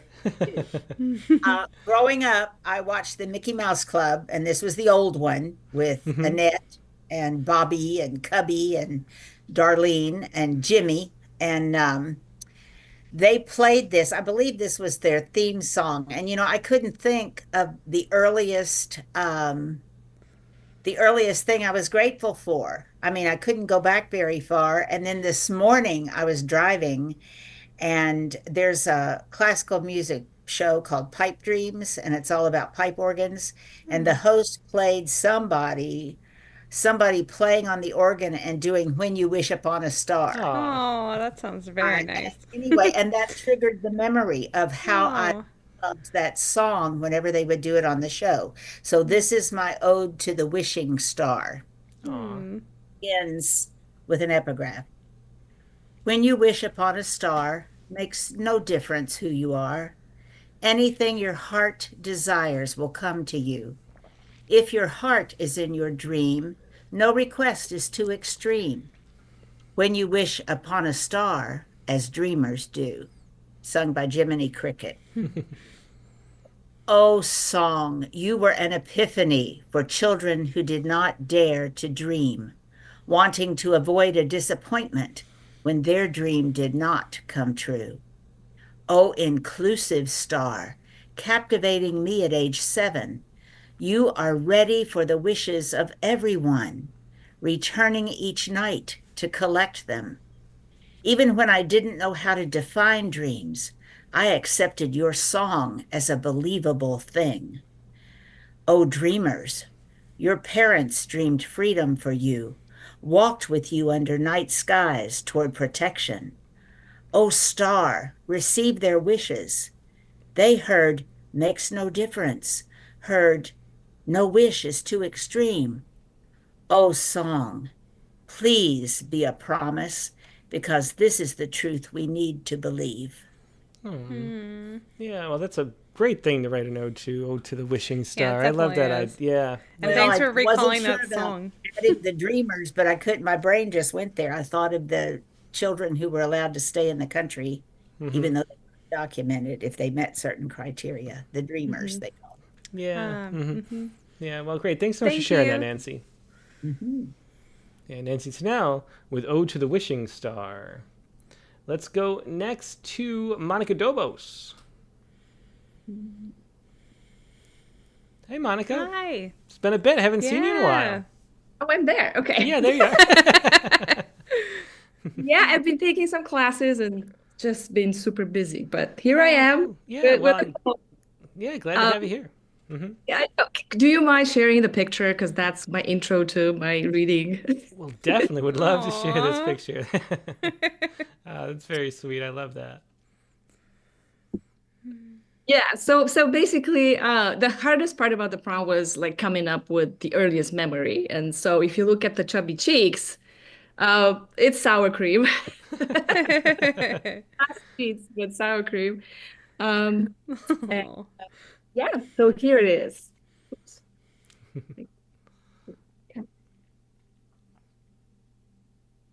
Something good when you're 4. Hold on, I have to take off my glasses so I can see better. Okay. When mom brings home 2 fat jars of buffalo sour cream from work, my eyes pop out. Are we rich, mommy? Are we? All I know is she makes teeth, works hard, and when I call her office asking how late she's going to be tonight, she'll say, later than the doctor, but I'm bringing you something good. That's how farmers come to the dentist. Sometimes it's a live chicken, or cottage cheese, eggs, or smoked bacon, blood sausages, braided poppy seeds, or walnut rows around Christmas, stuffed lamb and plum brandy at Easter. Yet nothing beats a slice of bread with sour cream on top. On hers, mom sprinkles salt. I like it raw, sour, 2 fingers thick. Tonight, she lets me sleep with the sour cream jars on my pillow. I tuck them in. I kiss them goodnight. I'm the richest girl in the world. Oh, that's such a wonderful memory. I really Wow. love that. Yeah, Yeah. that is. Aw. Yeah. Thanks so much for sharing that, Yeah, Monica. thank you. Good to be here. Yeah. Bye. Good to see you. Gonna look at sour cream differently. I from know, now really. on. Yeah. I don't think I've had sour cream that tastes like that though. I think that sounds really incredible. All right. Yeah, there's Monica Dovos with Something Good When You're 4. Next, let's go to Brian O'Sullivan. Hello, good to see you. Hey, Brian. Yeah, great to see you. Yeah, it's good to be here. So I sent 2 files to one. One of them says, please use this one. So please use that Okay. Yep. I used that one. Okay. one. Awesome. Okay. I was sort of trying to mash this up with last week's prompt, but one of the raids got bigger than the other ones. But anyway, ode on the dogs and the cats. They're eating the dogs. They're eating the cats. I hear someone, it doesn't matter who, shouting on my smart TV, which seems a little less smart than I thought it was a moment ago. I recall eating a dog with relish and Heinz's mustard when I was 2 or 3 years old, still toddling around, my pumpkin head too big for my scrawny body. And Judy, my godmother, was coming over with her friend Big Nun, whom she had met when they were both in the convent. They were running late, and my mother had given up on holding lunch because me and my brother were on the verge of hangry. Yeah, if I was 2 or 3 years old, how am I remembering all this? I don't know. It's just what comes to mind. I think of it as my first memory, and so it is, even if it's a bunch of tellings and supposings stitched and scotch taped up together. Sometimes all the facts don't matter. I've been lying bored in bed for days, let's say, with chicken pox. My angry hollyberries had faded just in time for Christmas week, and I was excited that Judy was bringing a surprise. Finally, she pulled up in her old white Volvo, and she and Big Nun got out, followed by a tiny gray Lhasa Apso Shih Tzu Itzu with a green bow taped to his collar. He ran and jumped up on me, trailing his leash, his tail wagging furiously. We named him Pal. His leash was just a soft cord, but sometimes a leash is made of fear, fear made of love and gratitude braided with lies and anger. And so on my TV, someone is shouting and someone is smirking and the moderators are frowning. Sometimes facts do matter. But now my big orange cat Fergus lands on my lap with a thud and starts purring loudly while I scratch behind his ears. And I pick him up and flip him on his back, and his eyes scrunch, and he kneads my cheek, and I know that sometimes gratitude and love are not a leash. Oh, love that last line. Yeah, really wonderful where that went. That really is. I'm so glad Fergus made it into a poem. It's been too long. Yeah, And it's funny because his brother was the one who was kind of hanging out with me in here. I think he didn't want Fergus to get all the attention. Makes sense. Yeah. Well, thanks so much, Brian. Thanks, Brian. Yeah. And I think, too, we talked about the braid on that episode of the Poetry Space, which I have to say, I think that last episode was the best one we've ever done. I know. I was sad Brian wasn't with us. Yeah. I'm sure it definitely would have been the best whatever if he did. But he did suggest a poem that I read for the closing poem, so he was still with us in spirit and research. And yeah, it really was. I recommend it. I mean, talking to David Kirby about that, it is like an hour masterclass on how to write a good poem, basically. Yeah, so. I mean, he was so fun and informative. I forgot, because he was a guest on the Rattlecast, maybe 3 or 4 years ago. But he was so fun and really just so much insight into the writing process. It was cool to see. That's because he teaches at FSU. Yeah, obviously. All right. So, that was Brian O'Sullivan with Ode on the Dogs and the Cats with a really funny opening and then the great sweet closing. Yep. A braid, a double duty, both works for both prompts. I do feel like the influence of the braids in a lot of the prompt poems tonight that are odes, which is really great. Bigger leaps between topics. Yeah, I feel like people are more confident to go in different directions, which is wonderful. I think it was a great exercise. All right, let's go to Clayton Clark next.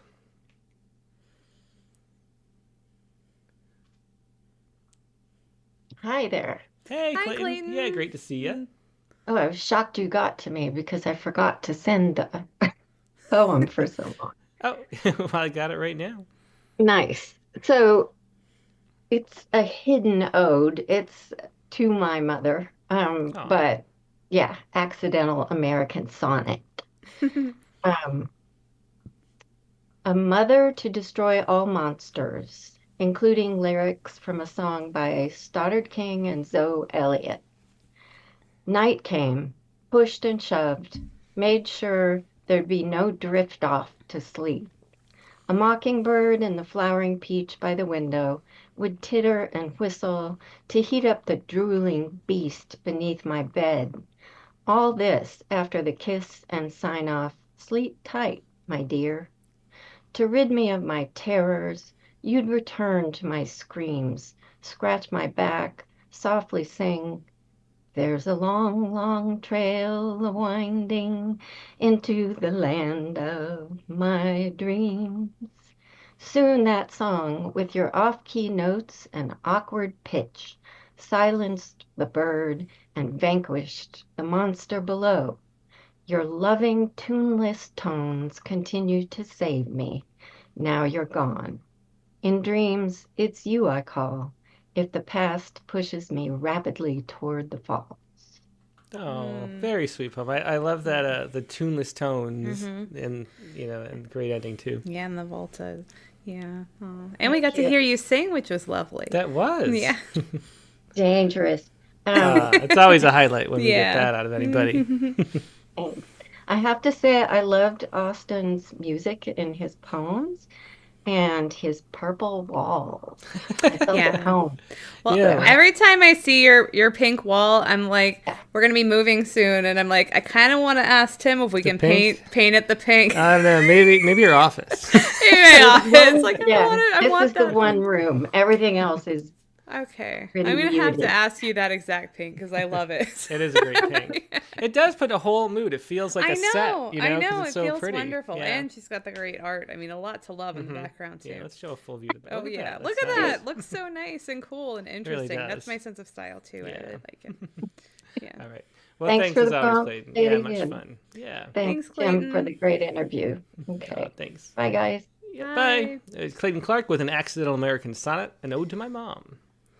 Let's go next to Hammett Mullock. Hi there. Hi, hey, Hammett. Yeah, good to see you. Hey.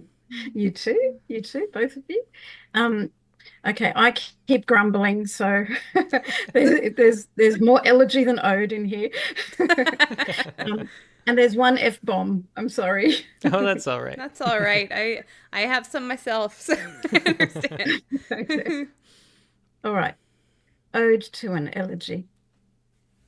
Fuck my life, I would say, as soon as sleep was snatched back by the director of day, shoved onto the stage to hack through another dark fable. I cursed the contract that made me a human, not an angel, and granted my mother's plea. I'm thankful for my mother. Shame I didn't get her grace.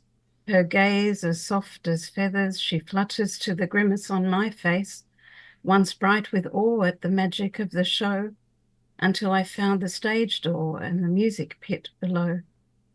What's nostalgia anyway but a snap from the front seat, distraction from the role play while the backstage shadows creep. But light without a shadow is too vertical to thank. No stretch or slant or contrast, and no rest for eyes in black. I'm thankful for my eyelids and the shadows they enclose. Should hope come light my face again, maybe flicker in my prose. I love the rhymes and the interplay, and also how clearly your voice comes through. If I didn't hear you reading it, I would think, this sounds like a Hemet poem. So your voice is so clear. It does, yeah. And the meter too. I mean, it really sings. Yeah, it's beautiful. They're elegiac stanzas, apparently. Oh, very great. Yeah, that's something I'll have to look up, I think. Thanks so much for sharing that, Hemet. Thank you. Thank you. Thank you. That was a Hemet Malik Ode to an Elegy. Next, let's go to Laura Berg. Hello. Hello, Laura. Great to see you. I guess I have one that says revert to this one, Tim. There's a it's Okay. most recent one. Okay, great. Yeah. Thank you. All right. Okay, so I mean, what came to mind, oddly enough, were but I guess this is a Rochester thing, where was the dust in the sunbeams when the house was so cold, you know? Aw, yeah. So, yeah. That sounds Okay, pretty. so It is pretty, yeah. this is called Virtuous Dust. In a cold house, when dust makes a sunbeam seen, a child knows where to stand and absorb warmth, the self become a pond teeming with strange life. And this pond only exists because of rain, and rain because of clouds, and clouds because of dust made of us, our skin, our hair, bits of soil and pets, cloth, sand, salt.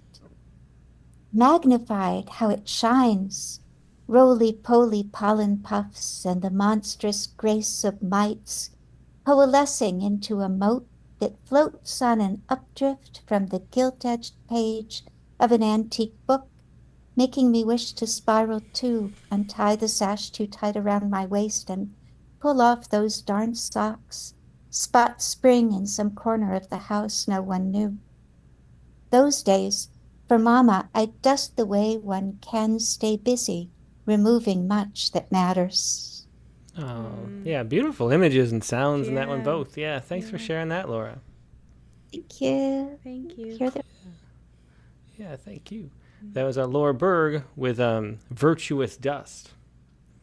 All right, and next let's go to Mike Bales.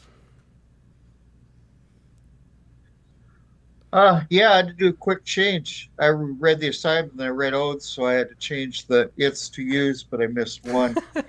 Well, that's all right. I guess that's what happens when you're dashing stuff off a little bit. I changed it around. You can see the painting, two of my paintings over the shoulder now.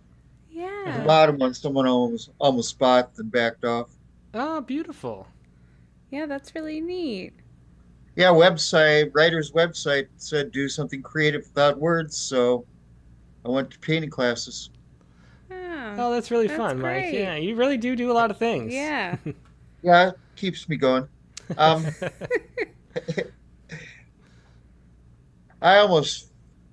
It's almost embarrassing talking about playing with toys for me, but I did it. It's a poem I sent you to scale. Okay, yep, I've got it. Okay, to scale. I could hold you with one hand, Farmal 806, as you glistened red, and I knew you could change the world as I pushed you along a patch of dirt near the summer cottage. I think my parents bought you the day we went to the state fair in St. Paul and walked among the displays on Machinery Hill. I was in third or fourth grade, I like my uncle's farmers when I visit them, and my cousins are brothers and sisters to me. Yet I liked spending time on a 9-acre spread and Horseshoe Lake as it glistened. I liked my solitude as the sun peered through a crown of trees and shone upon you and me as I guided you along the land. I liked when my cousins came for the afternoon and the sweet taste of chocolate frosting of the birthday cake my mother baked. Aw, yeah, sweet ending there. Thanks for sharing that, Mike. Yeah, that's the one when people kind of go on, I'd kind of blush or something. Well, thanks, Mike. It is really Okay, fun. thanks. Yeah. These I love it when we do like a memory or an early childhood or like where you're from or something. Because we know, everybody who shares regularly here. It's so easy to imagine them as like little kids going around in their dust motes or getting their chocolate cake. Yeah. It's really fun. So sweet. Yeah. All right, let's go to Jeremy McKay next.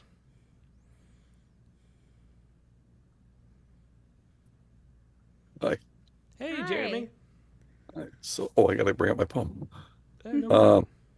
There were a lot of food odes. I thought. Everybody's planning their Thanksgiving menus, perhaps. And maybe some strategies for the food poems in Rattle deadline of coming course, up too. yeah. I'm following along the same in that same thing. My poem is ode. I'll just read it. Okay. Ode to Jelly Roll, a homemade treat made from cake mix, not scratch. I'm grateful for what you brought us, Mr. Jelly Roll. Vanilla cake batter, a treat to lick off the mixing paddles. Could life get any better? I don't think so, Mr. Jelly Roll. Only I had the pleasure of baking with Mom on cool fall days. Of course, it was you who kept us together, Mr. Jelly Roll. You honored her and me with your half-inch consistencies. Silently, we waited for you to bake to gold, Mr. Jelly Roll. When you were too hot for jelly, Mom sent me out to play. You taught me patience in a fun way, Mr. Jelly Roll. Mom rolled preserves into you, careful not to break your skin. We held our breath until the jam was all tucked in, Mr. Jelly Roll. You were our thing. None of my siblings had this precious time. Today, I remember and appreciate your gifts, Mr. Jelly Roll.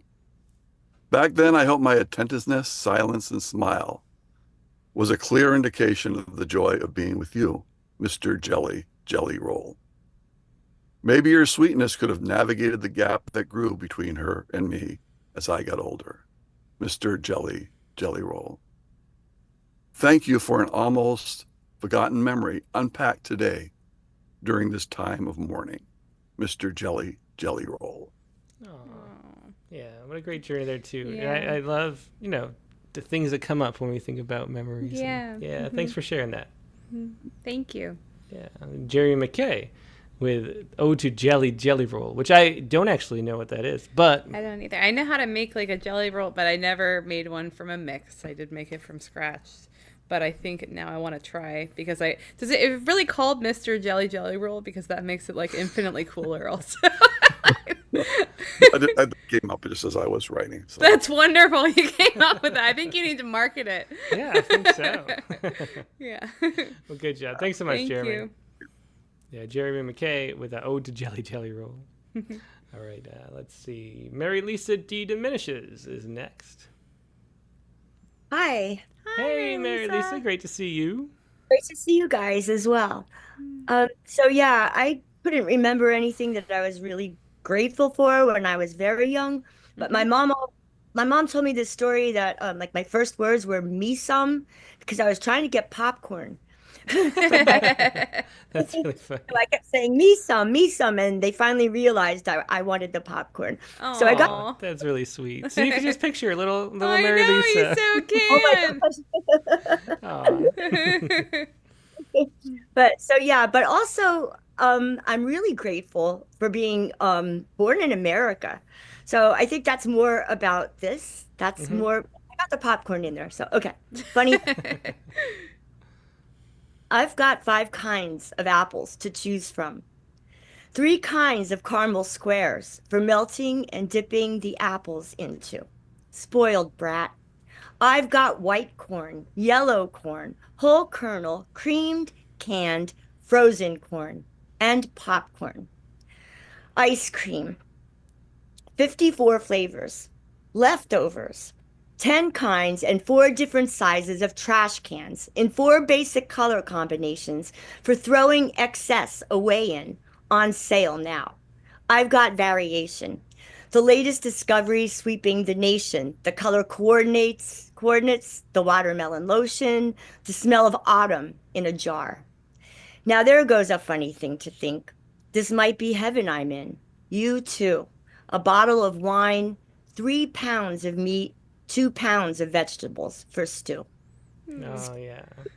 I'll right about food. That's Yeah, great. it is that time of year. We were just saying that, though. It's so amazing. You know, we were at a sushi restaurant last night. Yeah. And that it would be kings and queens would be lucky to have that a meal. couple hundred years If they ago. were like if the king and queen from 500 years arrived at that sushi restaurant, they would be like, "Who are these noble people?" It's it's just a absolutely Saturday night. wonderful. Every time I go into a grocery store, I'm overwhelmed. I'm like, who needs this many variety of crackers? Yeah. You know, like, Yeah. and we just take it. We really take it for granted. Totally. So. I have the same experience most of the time when I walk into like the produce section of a huge grocery store. I think of Walt Whitman's A Supermarket in California and the line, "What peaches and what penumbras." So. Oh, we're still appreciating the same things. I guess. Yeah. So, and sushi. Yeah. Well, thanks, Mary Lisa. Thanks so much. Yep. Thank you. Good night. Good night. Yes, Mary Lisa D. Diminishes with a funny thought. All right. Dr. Q is next.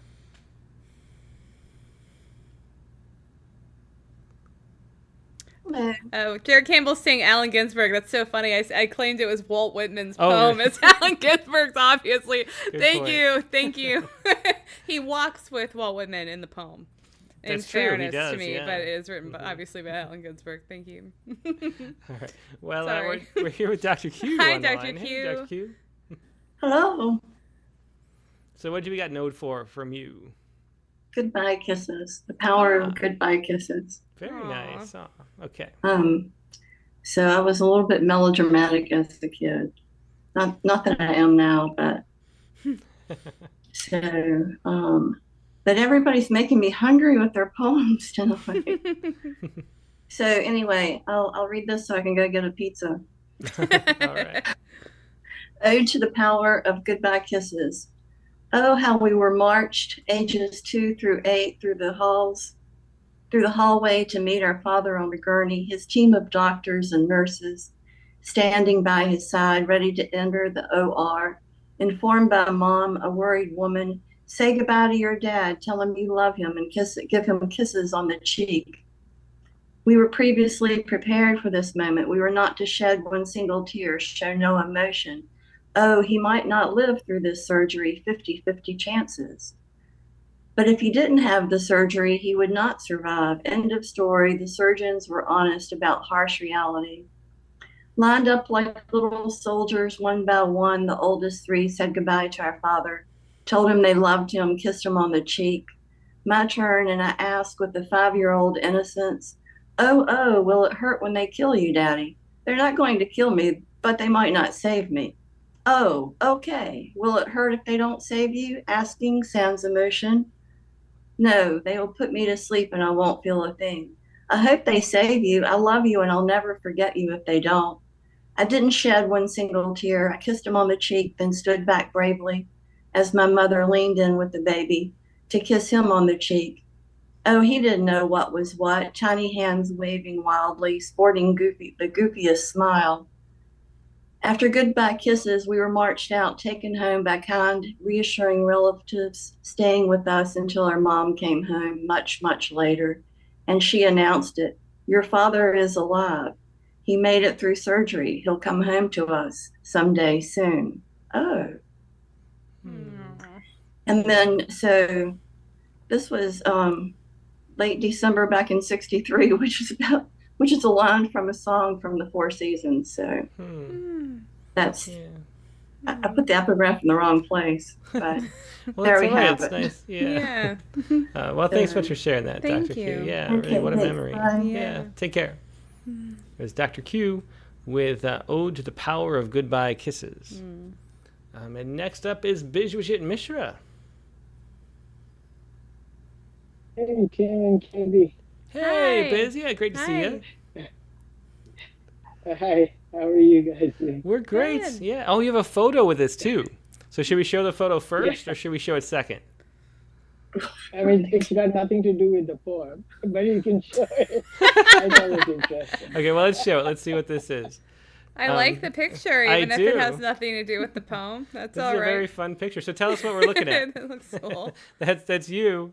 Yeah, this is an ethnic restaurant. It's a Rajasthani food, one of the states. And this guy is dressed in the traditional costume, and he plays that. I love that instrument. He sings folk songs. So it was just, I love the ambience. I said, can I take?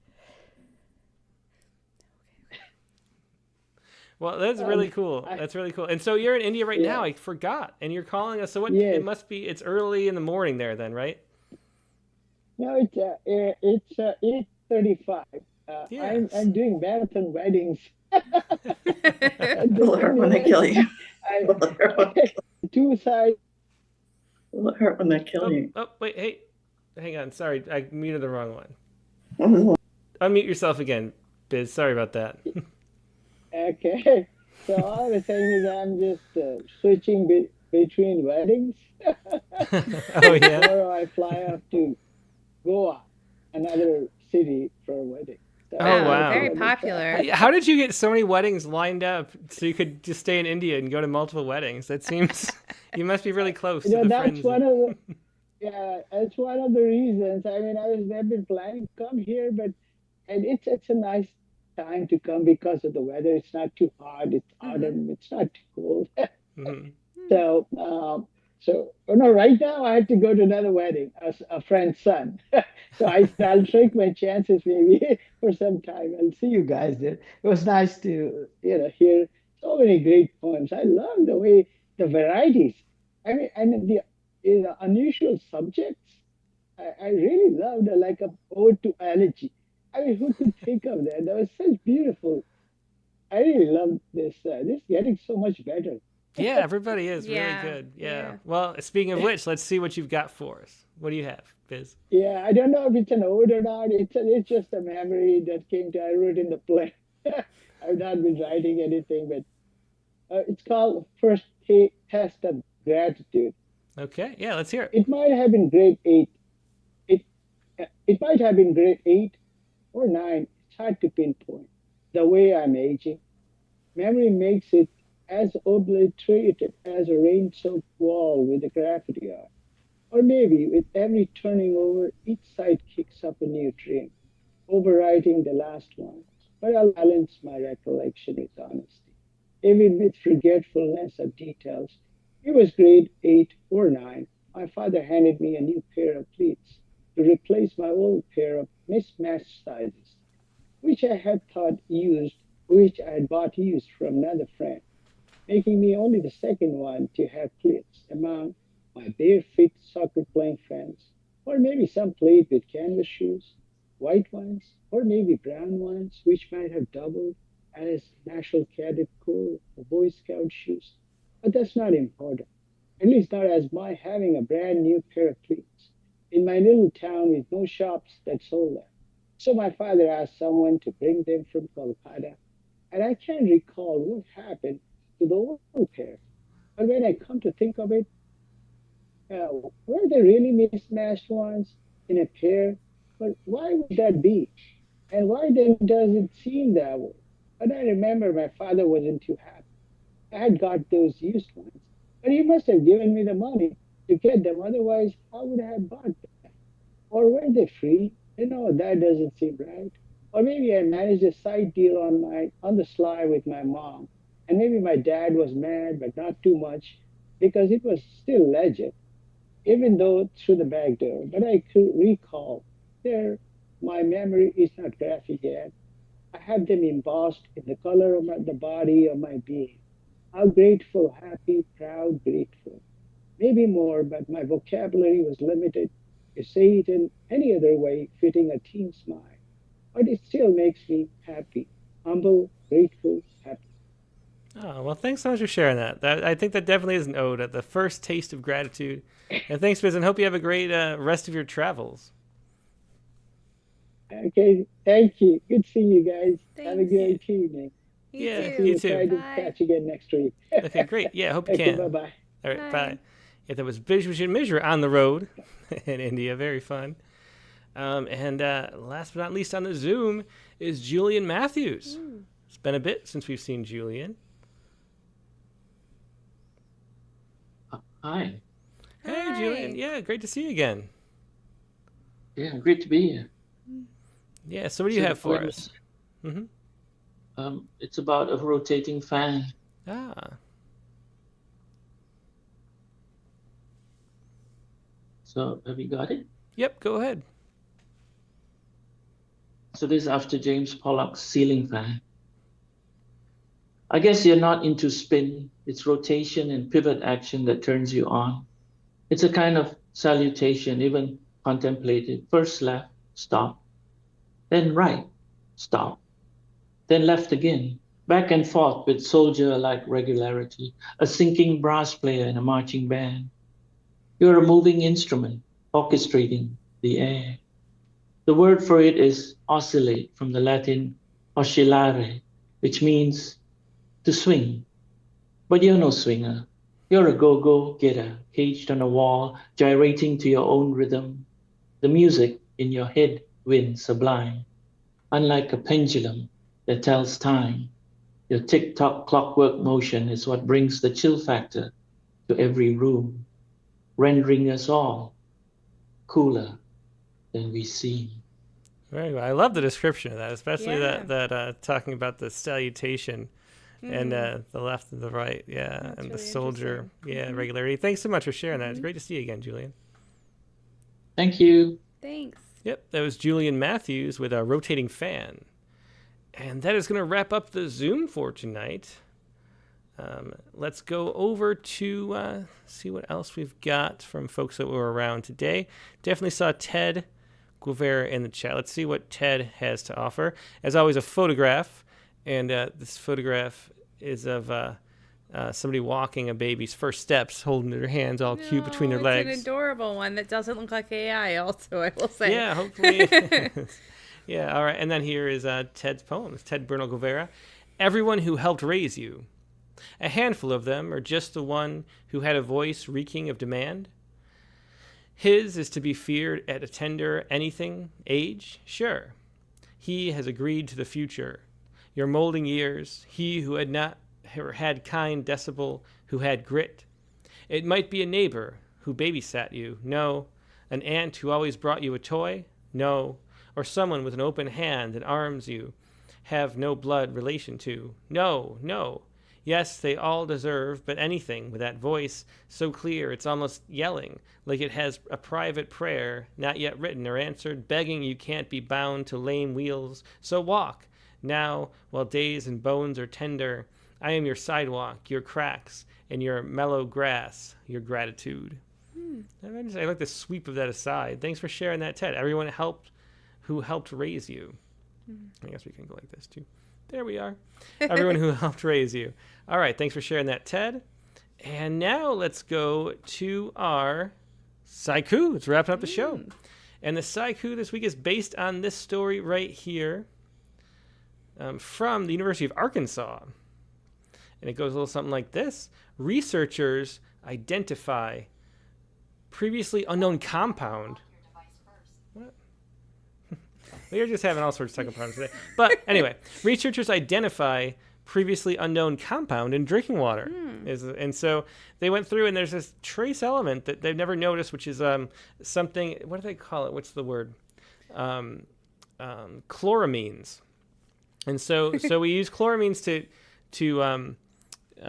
purify the water and get out all the bacteria and all that stuff. And it's something we use some places like the United States, a lot of Europe, but not Switzerland. So they kind of compared the water between the two and found that there was chloronitramide anions in the water. Okay. Which is ClNNO2. And nobody knows if it's actually dangerous or not, but this is something that's a compound that could be, as the chlorine that we use to sanitize drinking water breaks down. So it's something we got to study a little more. But that's the thing. Everywhere you look, there's something else that can kill you, And the more you know, the less you wish you knew. And so that's what this article made me think about. And so the Sciku based on that is this, also inspired by our little bike rides too. Here we go. Broken down in the drinking water, waterfowl. That's funny. Broken down in the drinking water, waterfowl. That's funny. That is our Sciku for the week, and that is the show for this week. Thanks, everybody, for joining us. Thanks to Katie Dozier, our prompt poems editor, and our associate editor, as always, for being here after a week off. We missed you last week. I missed everybody, too. And the poems tonight were great. They really were. Yeah, they're just... They really are so good. Speaking of which, we should say that the submissions are going to close when the end of the month closes also. Yeah, so there's only 3 prompts for this month. Yes. But we had some great odes and we had some great braids. And I'm sure we're going to find a great poem as the poem of the month. Is it? Do we say poet of the month or poem of the month? I don't even know. I think I think they're both. It's like an ode to or an ode on. I don't even know which one's which. That's a good point. And then also for anyone that's still retooling their braid poems, because, I do realize I learned a lot, but I think it's very complex. We do have that Poetry Space episode, which if you are still working on that and haven't listened to that, I think it would be really helpful if you are. So still a few more days to work on those and get those in. Still a whole week, really, almost 6 I know, days. but I just want all the great braid poems. Yeah. and that was a great episode with David Kirby on the Poetry Space. To find that, just type the Poetry Space into any iTunes or Spotify or whatever podcast catcher you've got. That's Katie's show that I am happy to co-host with her on Fridays. So, check that out because David Kirby was awesome and we really learned a lot. And his poems are just amazing. I forgot how I don't know. You kind of forget. I guess I didn't forget. Okay, I forget how great David Kirby is. This because I'm obsessed with the Fates. That poem, I could just listen to it every day for the rest of my life. But I kept thinking like, oh, there's no way, that he's as good as more than this. Yeah, there's no way like This Living Hand was better, and then it was, and then the Fates was even better. To be fair, that was even better than I thought the other two. Anyway.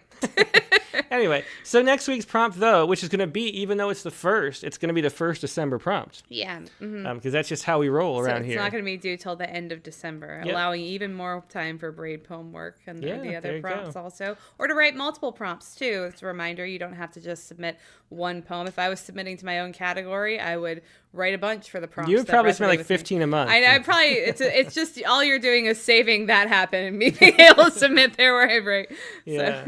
All right. So what's the prompt for next week, though? All right. So we're going to go with a much shorter than normal prompt. We're going to write a triolet that includes a bird. So a subtle nod, perhaps, to Thanksgiving. To the turkey, the worst creature ever to evolve out of. All right. Yeah. Okay. I really don't like turkeys. Well, you have that, but a bird can be taken in other ways too, perhaps. Definitely. So, and I'm excited to write a triolet. You have a triolet I really like. I don't have a triolet that I've written that I really like, so I think hopefully by the end of the week I will have one. Yeah, and that triolet, it's a French form, a lot of repetition, but very short. So and if you don't know what that is, just look look it that up. word. Yeah. Yep. It's a pretty common as far as it's like it's the tightest, most concise of those many French forms. So there are a lot of them out there. Yes. In a week of excess for us Americans, I thought a tight poem could be interesting to write in contrast. And this is one you can write in your head also while you're zoning out over somebody's conversation. I don't know if I could, but hopefully you're not planning on doing that, buddy. I am not. Definitely not. All right. Well, thanks everybody for joining us tonight. It's been a lot of fun, as it always is. And next week's guest on the Rattlecast is going to be Eric Coker, finally. Eric was originally scheduled way back in September, and then that hurricane hit North Carolina. And so he had no power for over a week. I think it was like a week and a half until he got power back, so he couldn't be on. But he's, of course, the author of Sky Mall, just a wonderful chapbook with really long book-length poems that are so immersive. We love it. I'm not sure how he's going to do it for a Rattlecast episode. We'll figure it out, because We do have to figure Maybe that out. we're all just gonna have to get on a jumbo jet, and he's gonna read the whole chapbook to us. But he's got other poems that are amazing too. Mhm. And so we'll share some of his poems and some from Sky Mall as well. It's Eric Coker, episode 271 of the Rattlecast, and your triolets that include a bird. That's next week, Sunday, December 1st, the regular time, 8 p.m. Eastern, 5 p.m. Pacific. Hope to see you there. Hope you have a great Thanksgiving if you're in the United States and celebrate Thanksgiving. And hope you have a great week otherwise. And we'll see you then. Good night. Good night.